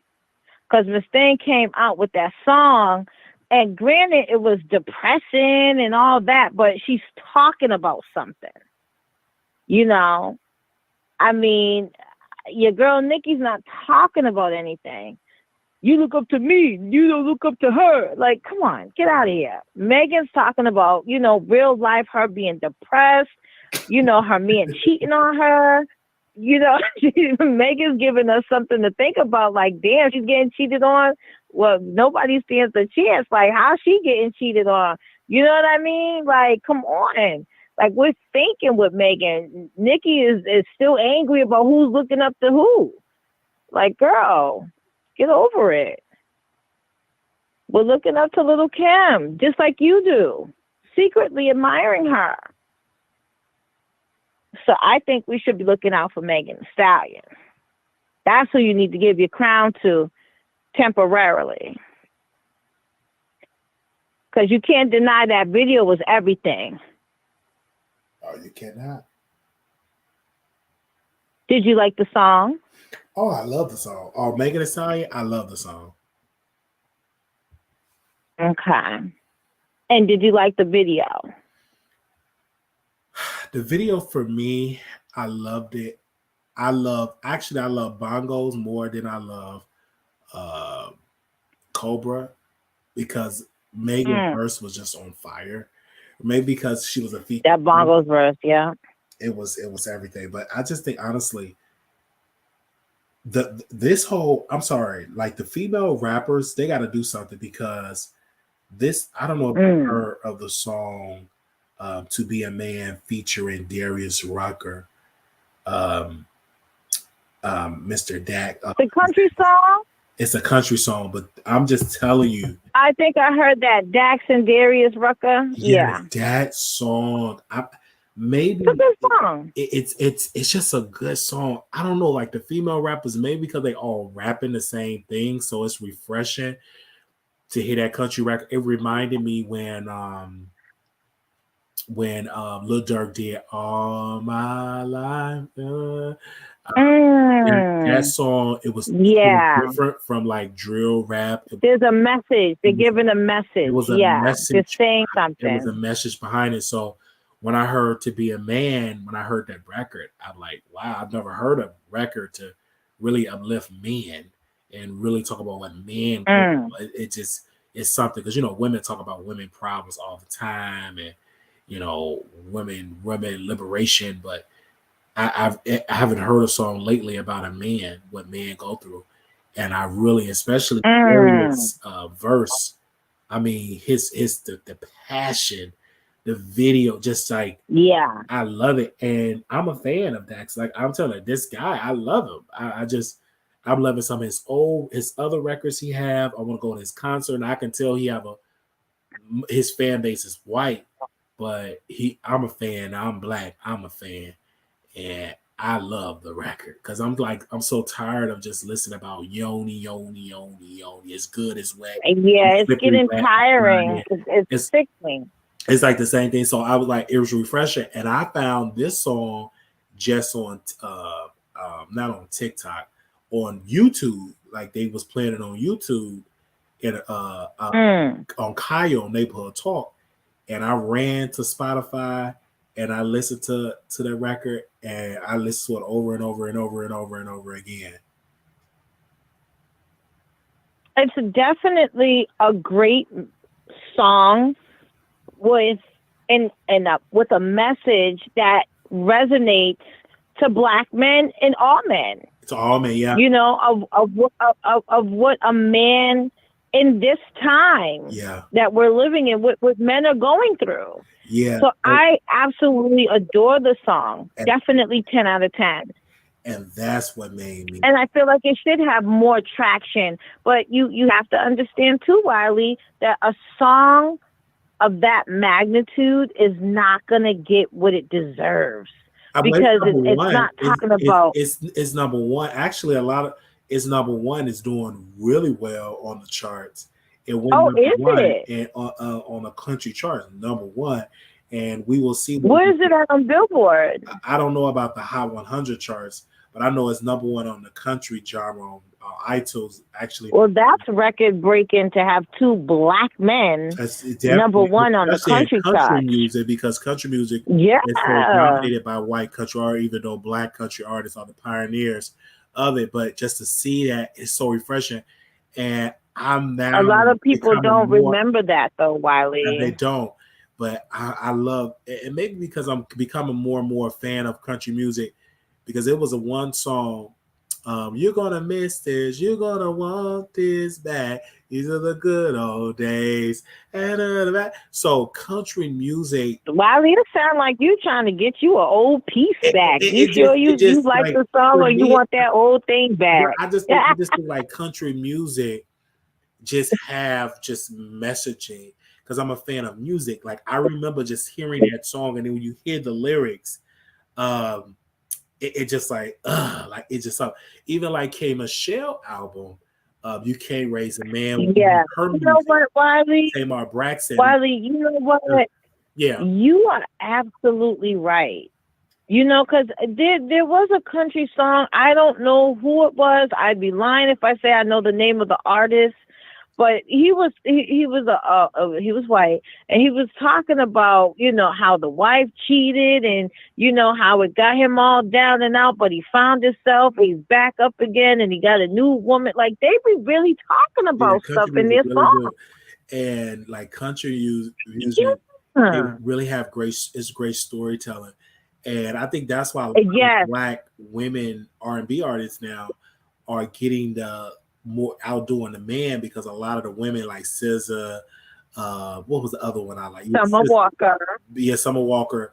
Like because of the messaging, and when I finally get to listen to the lyrics, it's great. Even Usher is back on the charts, and Usher. Oh man, that's my baby. He's been in the game for 30 plus years and still relevant in today's market. Because he understand that his catalog is strong, and he have great writers, and he's still selling. And because of social media, and because of his successful Vegas residency out in Vegas, really just it have always been packed. But the celebrities, they start flocking there, and you know you get more publicity singing to a celebrity than versus a regular person, and that just made Usher. Now Usher going to be performing on a halftime show with the Super Bowl next year, and he's going to go on a world tour. So it's good. Even the City Girls, they record with Usher. Oh, come on! The record with Usher was good. That was a single, but I just think the City Girls was so focused on the gonorrhea, the Pink Petra song. Yeah, they're so on that instead of focusing on the record with Usher and performing, and ask Usher, please, can we perform this record at the Vegas what was that Vegas? Oh my gosh. Did she hang up? The residency. Did she hang up? Don't hang up, sis. The Vegas residency. So they should have performed that song with Usher. I don't know if they did. They didn't do it. And they should have really went on tour with that record, but they just let it slip and on the record. But it's a good record. Usher performed it, but the City Girl should have came. The City Girl should have came out. I'm sorry. Is you back? Okay, you back. I'm sorry, sis. You back? I'm sorry. I'm sorry. Yeah. So you were saying the The Vegas City Girl, right? residency? Because when me, Blue Skies, and some of the members, we was in Vegas last year, and Usher did perform the record because he was on skates. But the City Girl should have came down and performed that record. But go ahead. But now New Edition is about to do a residency in Vegas because people need to understand people from around the world go to Vegas and they can add that to a thing to do in Vegas. That's why it's always been. Right. Yeah. But I feel like, being from the Northeast, being from Boston, where New Edition comes from, me personally, I'm not gonna get into all of that because then the people in the chat gonna be like, we want to see pictures and all this and that. But I don't want to see New Edition. You know what I'm saying? If I go and I love Usher down to the ground, but if I go to Vegas, I want to see Adele. I don't know. I want to see something like I would see Usher and I would see Adele over seeing New Edition. I think Because I just feel like I want to Bobby say I love Brown's not Adele in too. shape. I will go see Adele and New Edition. I will go see it both because I became more of a New Edition fan because that was before my time. That's more like my mom's because I was born in the 90s. I mean, they got hits. But when they did they got classics. Right. When they did that biopic and it went on BET a couple of years back, I became a fan of New Edition. And so I like the group. Honestly, I like it for the residency for all members of New Edition to do it, including Bobby Brown. I want all the members to do it. I really don't know about Bobby because when I went to go see him in Dallas to perform, he was out of breath. That's what I'm saying. I don't got time to be looking at no old mashed potato. I don't have time for it. He sounded terrible. It's just like I don't got time for that. No. You know what I would love to see? You remember I would really like, I hear Tamar's out right now. I've never really been a Tamar fan, but Tamar has a great voice and she gives you vocal. She's giving you a show from what I hear. I would love to see Tamar. I've seen Tamar in concert. Like when I used to work, like this had to be like earlier this year. Whenever they had a show, I have to go back to Instagram because I went to see Tamar because it was like, I think Silk, Tamar Braxton, it was like Monica, she was the last act that performed. Like Tamar can go. She's a beautiful performer. Like Tamar, that era that she came up was like the last almost era when R&B artists, well, technically, it was like that golden era in the late 2000s of R&B. Because that was like K. Michelle, Tamar Braxton, is it Carrie Hilson, Keisha Cole. Like that era was like they were classics as we look at it now. Of course, SZA and them will be known at the music they put out in the next couple of years. They will be known as that new era. But Tamar came in that era and she shocked the world because she was no longer known just Toni Braxton's sister. Now we know her as Tamar Braxton.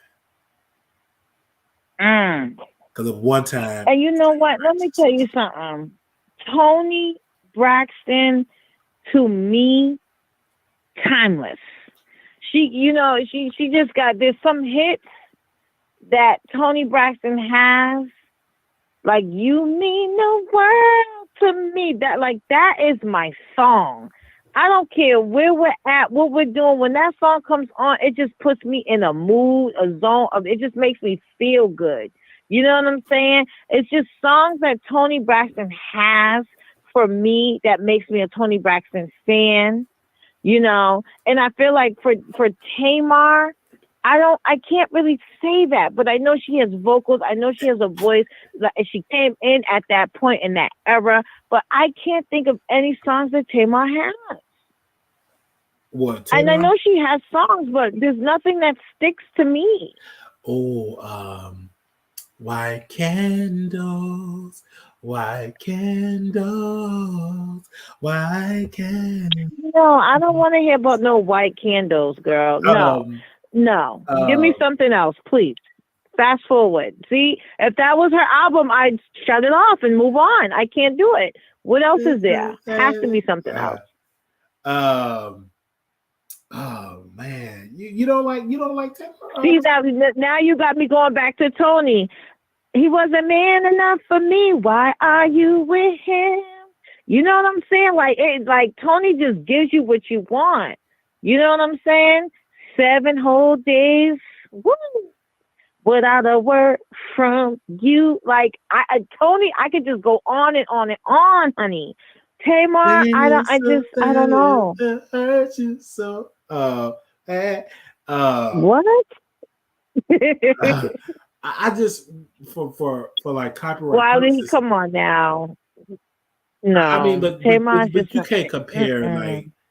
Tamar is Tamar. Like you can't compare. Tony Braxton is a different era. She came from that 90s Okay, era. you Her right. You catalog right. is Okay. classic. I just think, Oh, but Tamar do have some great. She do for her just to have all two right. albums. Tamar or K Michelle? Okay, K Michelle you probably know more. K Michelle. Well, it depends. Like I know I do. You you know, I can't raise a do. man. You This can't is a raise a man. this a mother's prayer. Yes. You know what I'm Ooh, saying? yes. Yeah. So it all K depends. Michelle's gonna give you what you want. Yeah. Right. Yeah. Okay. So But we got I just think like, and Tamar, she's just celebrating her 20-year anniversary. Not 20-year. I think it's 10-year anniversary. 20 years. A 10-year anniversary. I'm sorry, 10-year anniversary Oh, to her. She's on. okay. All right. Yeah. Okay. But you know who I was watching the other day? She's so cocky and I love every ounce of it. Mary J. Blige. I'm telling you, Mary ain't nothing nice. She sat there so cocky and said, "There's nobody that could do a verses with me. All I got to do is play the Worcester 411 album and walk out the room." I said, "Wow." And I started thinking, there is nobody that could do a verses with Mary. Who? Unless you put a group of people together, because Mary J. Blige's catalog is disgusting. It goes back damn near 40 years, and it's just hit after hit after hit after hit. Who could go versus toe to toe with Mary? Tell me.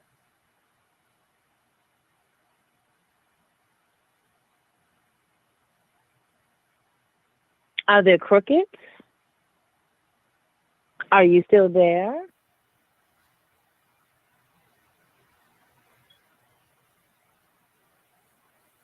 Yeah. Wiley? Yeah, I'm here. I'm sorry. Who can go toe to toe with Mary? Who will go toe to toe with Mary? Lauren Hill. But Oh, Mary J. come on. Lauren Hill got one album. Lauren Hill has one album. That album is amazing. Lauren Hill's one album is a classic. But she cannot go toe to toe with Mary J. Blige. Right. And versus, no way. Oh, There's no one, unless we do like a unisex versus. And I would say R. Kelly could go toe to toe with Mary. Yeah. Of course, R. Kelly will win. R. Kelly catalog. It's disgusting. It's crazy. It's Bananas. It's crazy. Like it will be hard for people to go against R. Kelly. Like let's be real. Like his catalog is crazy. Timeless. It's timeless. Yeah. You know what's so funny? You know what's so funny, Wiley, right? My friend, we was going out and what came on? The TP2 album, one of the songs from the TP2 album came on through the Pandora. I was like, "Ooh, girl, turn that up. We're not listening to no rapists in my car." I said, "Girl, if you don't turn that up, you're gonna have to let me out. Don't play with my R. Kelly. I don't give a fuck about none of that stuff." put R. Kelly on and turn it all the way up. We listen to R. Kelly over here. There you go. Because R. Kelly, I mean, that TP2 album is that TP2 album. I don't think there's one skip on that album. Well, go ahead about that. But No. yeah, TBT, yeah. Hit it hard from the back, fall down on the front. I know you got another. You know that right there. Come on now. So anyway, I don't know. It's just the music these days. It's not giving what people came up on. We came up on some good music, and now I don't know where to point to as far as the music goes. I want Cardi to come out. I want her to win.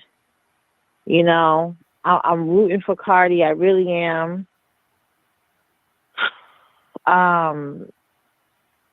But there's just no girls right now that really talk about anything with, like, who's the next rap girl? Sexy Red. I mean, come on. And I feel like Sexy Red is everywhere. You cannot go not nowhere and not hear anything from her. I think she knocked that little girl, the little orphan Annie girl, out the park. We don't even hear about her anymore. But that's not the music that, I don't think I can ride down the street and play Sexy Red. Right. I heard that. Yes, I heard that. I mean, what do you think? Do you like Sexy Red or the little girl? What is her name? I think Sexy Red, she has some great songs that if you want to, like, go to the club, I don't know if a lot of that stuff would be like classic. I don't know. But again, Kaya was out with My Neck and My Back, and that's still being played in clubs to this day. Still played in movies and all of that. So again, I just think Sexy Red it's all about the audience that love whatever that artist is doing. There is an audience for a Sexy Red. There is an audience for a Lil' Kim. There is an audience for Nicki Minaj. I just think people feel like just because I don't like this person, they garbage. But it's an audience for it, because as long as people buying tickets, booking her for shows, for that generation, that's the star. Every generation, I remember I took care of a resident, and he said every generation have their star. Every generation have what they like. At a time in the 60s, it was rock and roll. They didn't want the slow music. And their parents were like, oh my gosh, the world is coming to an end. Now we're talking about Sexy Red. But if you go back to the early 30s, it was that nasty blues record. Lick my peeper, make me poop. They was singing that back in the 30s. So they call it nasty raunchy blues. So Little Richard said fruity tooty, good booty. Make it greasy. Don't make it easy greasy. He was talking about anal, oral, you know what I'm saying? So I just think that we just think this stuff is so brand new and blah, blah, blah. No, there was songs that was banned from the radio because it was quote unquote too ratchet. But there was a whole genre, and the clubs was filled with dirty blues. Let's go to the comedy. Rick Fox comedy they had comedy albums. You had the Bill Cosby, who didn't cuss, and then you had the Richard Pryors, you had the Red Fox, you had Mommy Mabel, Moms Mabel. You had a whole genre of comedians that were cussing, that was nasty comedians, as they say. So it's an audience. So when people criticize Sexy Red, that's stupid, because we acting like it was a time when people didn't have sex. So didn't talk about it. They talked about it. They may have talked about it a different type of way, but because of the work of the pioneers and because of people work so hard. Now you could just be liberating. This is what women fought for. They fought to be able to talk about the experience. Men were able to talk about it at the time, but it was a time rap didn't talk about that at all. They was talking about political stuff.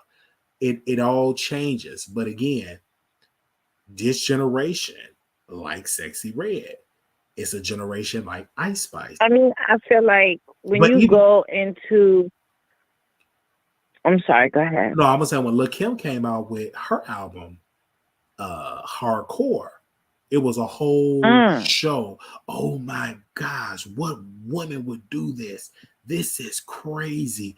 Blah blah blah. But if you look at that Sally Jesse Raphael show, one of them shows. Yeah, they did a whole panel and they was grilling Lil Kim about her music.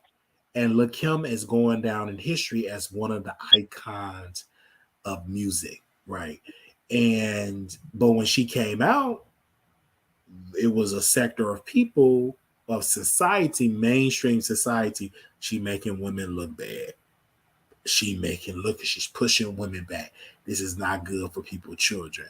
And then people feel like, why is the children saying ski?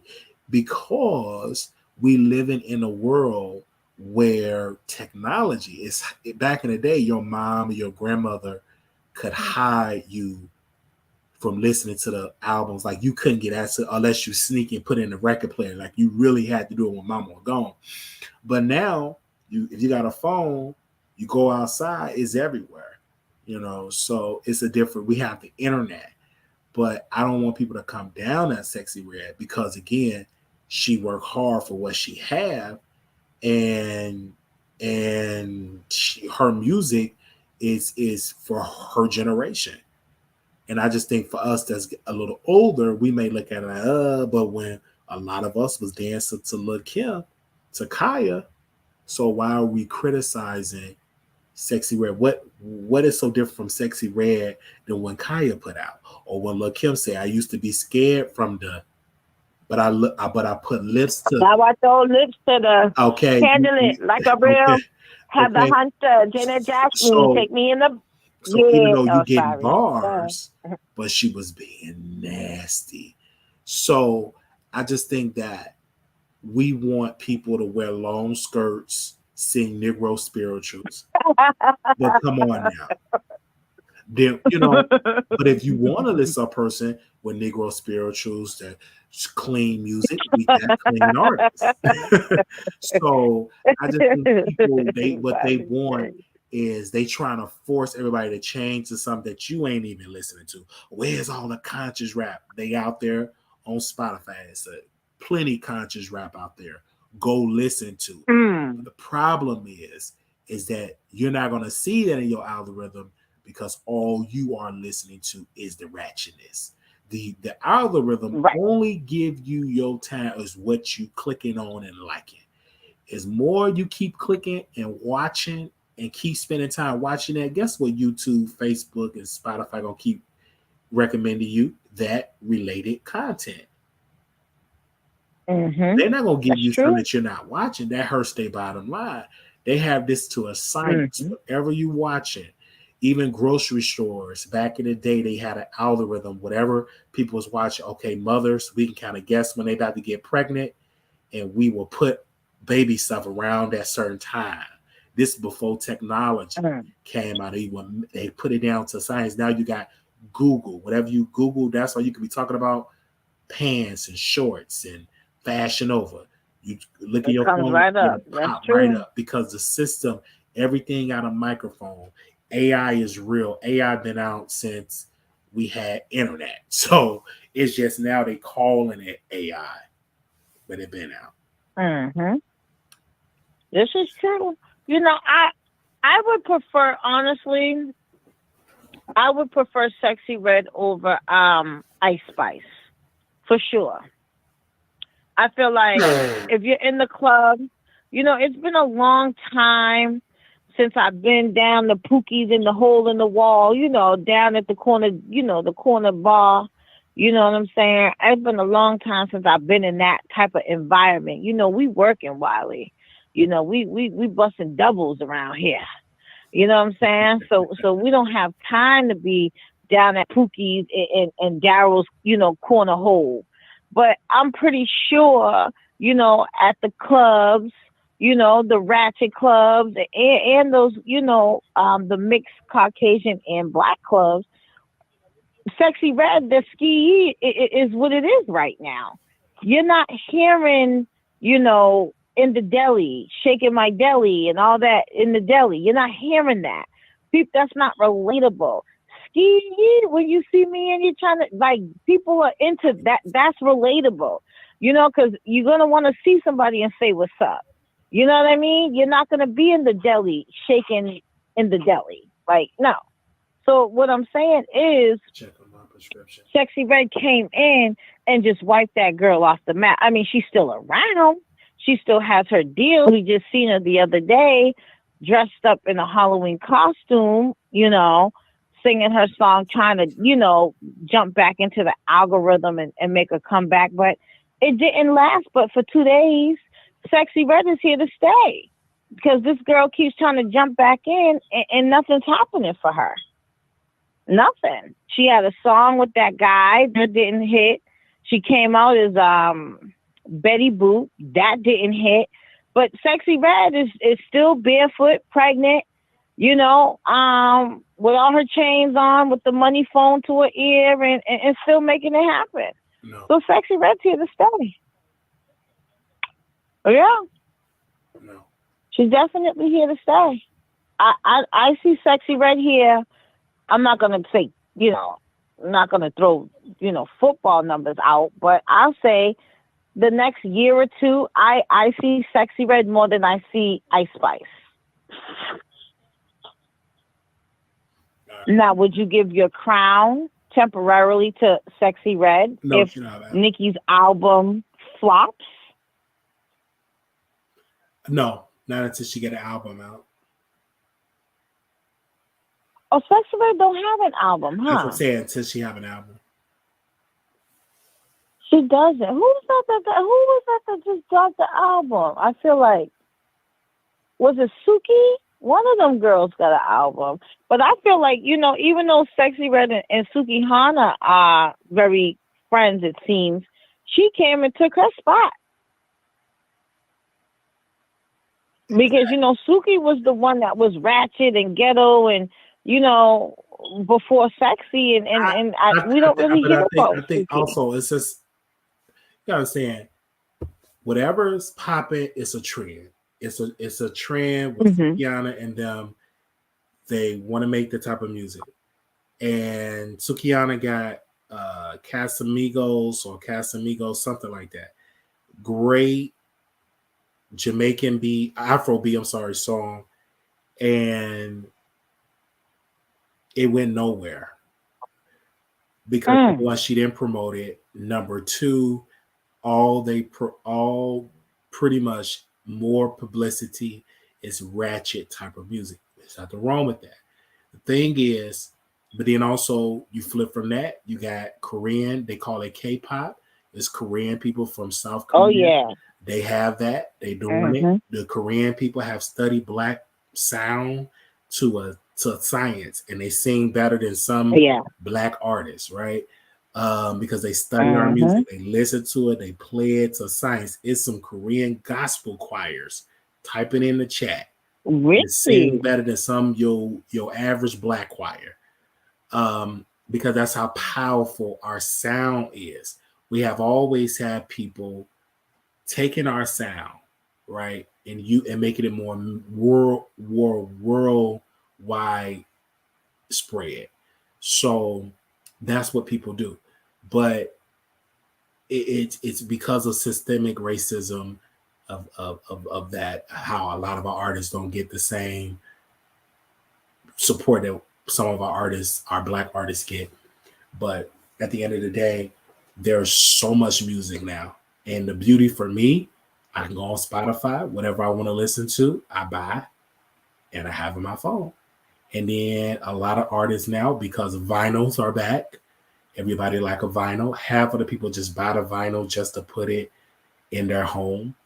I'm about to buy my record player or to put a vinyl on for the first time. I'm buying one for Christmas, so I can start playing it on the vinyl.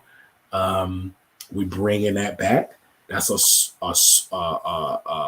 revenue stream for artists. Now they selling limited CDs. They may put 200 copies on the website just to show, oh, it's sold out, just to get people like, oh man, I gotta have some, because people want something that is sold out. So that's why a lot of stores, when they want to put out a product, they don't put out a lot. They put out a limited amount of copies. So they're sold out. So the next time they'll sell out, they'll put out, instead of 5,000 units or 10,000 units, they'll do 30,000 the next round. So it's all about the of the customer. So it's a way of a psychology. Like that's why clubs, they'll try to make sure the line is outside and say, oh, ain't got a room. So that make you want to stay in that line. Then when you go inside, it wasn't really that packed inside. But it's just to make the club like, man, that club got to be hot. It's packed outside. I'm freezing. Get in there. So, but then I went in clubs where when Lil' Kim was booked, we was packed in there like sardines. When I tell you, Lil' Kim only spoke for like 10, 15 minutes. And she made more money probably than I make in 6-8 months. It probably took me about 2 years to make the amount of money she made for a 15-minute walk through. But she did perform a couple of records, and I went to see Lil' Kim. And when I tell you, we was packed in there like sardines, and mind you, she wasn't even in the club at this time. It's 12 something at night. She didn't even get up in there till like 1:30, 2 o'clock in the morning.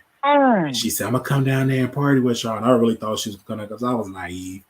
And Sidney Starr was there, and I was right there in front, just packed. Oh, so you and Sidney Starr go way back then? Yeah, me and Sidney Starr go way back. Like we remember Sidney. She's from Chicago. I saw her coming through, beautiful. We sing. Wait a minute. Hold on.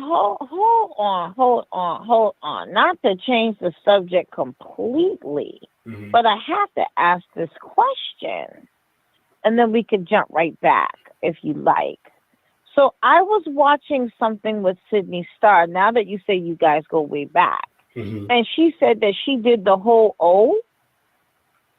The whole what now? She turned the whole OB out. Is that true? No. Why would she say that? Okay. No.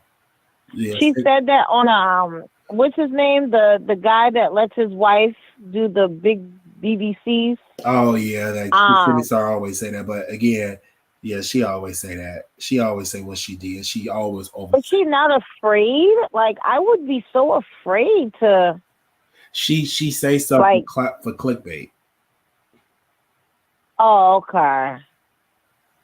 Because I was like, what? Because I know, from Chicago, because like I told you, when I'm out there, I'm in Ravenswood. I'm on the other side of things.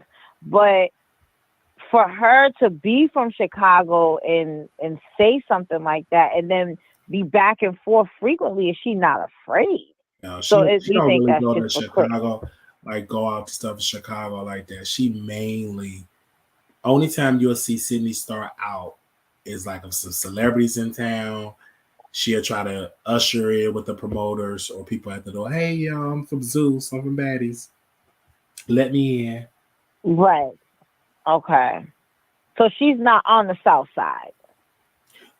She lived in the hood. I mean, her family lives in the hood, but she don't live in Chicago. I think she mostly like in Atlanta.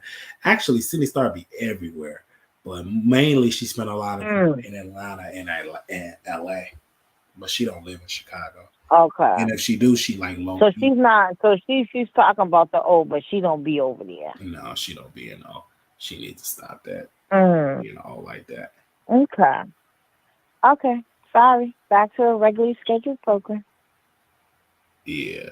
Because she be. Yeah. I was just like, come on, girl. Now you're doing way too much. Yeah, that's her. But do you think that she did him, the guy that lets the wife with the BBC? You think she did that guy? No, she just did it for clout.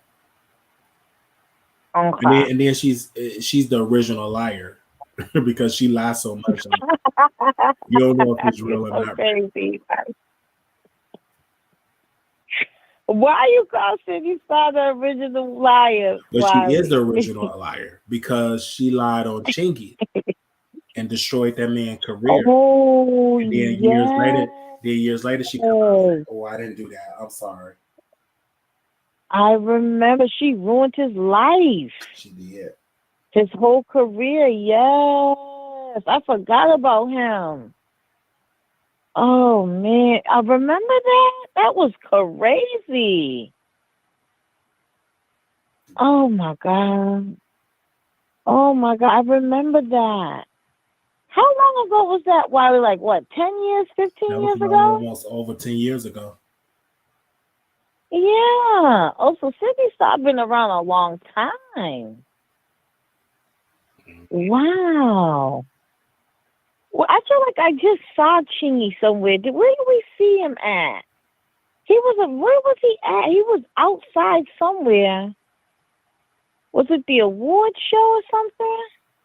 No, he was performing. Sexy Red brought him out. He was performing.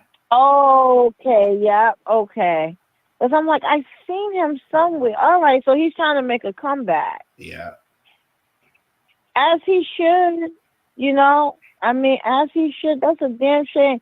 Sidney Star lied on that man like that. That's crazy. yeah, So she can't even be trusted, you know? absolutely not. Okay. So yeah, you're right. Just clickbait, I guess. But who wants to live like that? I mean, you for clicks, but are you getting paid? Um, it can leverage you to getting paid because it puts your name in the algorithm, and some people love to get paid in the clout almost.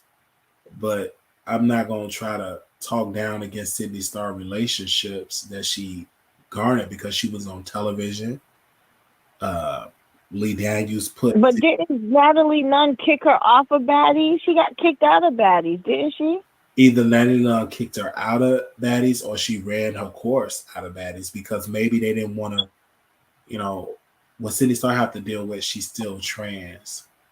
And still being trans still hurts her career wise because certain people probably don't want to have her in the presence of those of women, don't probably want to work with a trans woman because if Sydney start to hit a biological woman, it makes them like, why are y'all letting a man beat up on a woman? Why don't just have a group of trans women in there? And I think Zeus try to tread lightly on the issue, be like, okay, we don't want to emulate the black women with trans because Mm. translation they're gonna say you letting a man beat up on a woman.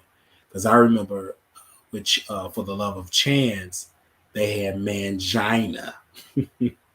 They literally had a character in there Mm. named Mangina in there for the love of Mm. chance. It was a transgender woman, and they call her Mangina. And Ain't that the one he just flew out? Didn't he just fly somebody out? I don't know about that, but that was in there for Roly Poly. Remember, Roly Poly original name was Roly Poly Snacks. Roly Poly Snacks. Then they took it just to Roly Poly. Because Mm. she did her debut on Zeus was for the love of chance. And I remember that. Right. I remember that season because they had Grandmama. Like I'm gonna go back to that one episode for the love of for the love of chance. Now, mind you, this was the early stages of Zeus. They tried to redo. You Flavor of remember? love. You know, for the love of I love New York. They tried to redo the early days of VH1 with nicknames and stuff. And so they saw it's Right. not working. We need to bring new stars. But then they said, how about we Mm. use well-known VH1 stars and then bridge a new show around them? So, because at first they did an OnlyFans show, they did a B2K show, didn't work, and so they found the formula of drama, baddies east, baddies west, Jocelyn Cabaret. They start bringing people on there, and they have an issue with the Bad Boys Club because they trying to get they tried to bring social media stars to be on television. That's not going to work because they're not going to want to fight. They're going to camera angles. They need to bring regular people. Each one brought Tiffany Pollard just on screen. She did so well they gave her multiple spinoff shows. That's how great she was. So instead of them trying, but in the beginning, she was fighting too, though. Right. Don't forget that. She just was hungry. She did so good on camera. They said, "Hey, we just gonna give her own spinoff." And like for these shows, in order for like a Bad Boys Club to work, they need just regular bad boys. You don't need to get regular star. And then let's hope that out of that crap of unknown talent, somebody just become a household name, and that's how that will work. Because a lot of times the Bad Boys show, they bring all these drug addicts, they broke, they poor. Some of them, they don't want to come and do a reunion. They kind of messed up that whole bad boy image because a lot of them didn't want to really do all that fighting. And then they got high. A lot of them started got diseases. A lot of their personal health stuff came out, and they didn't want to fight. So that's just how that goes. Well, wait a minute. Hold up. I'm low. You done. Whoa, wait. Hold up. Who was on drugs and who had bad drugs? It's like on and on and on and on. The people I can definitely talk about on there. That's like a whole nother video.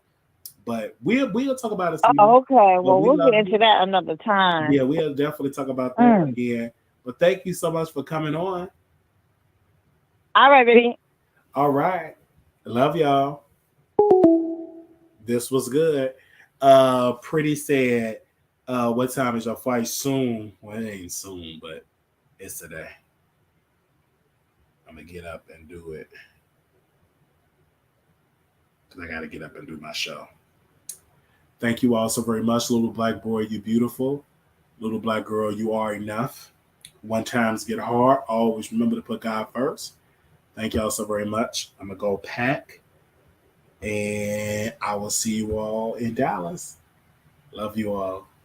This was amazing. Make sure y'all get some rest. And I will talk to y'all later. Peace.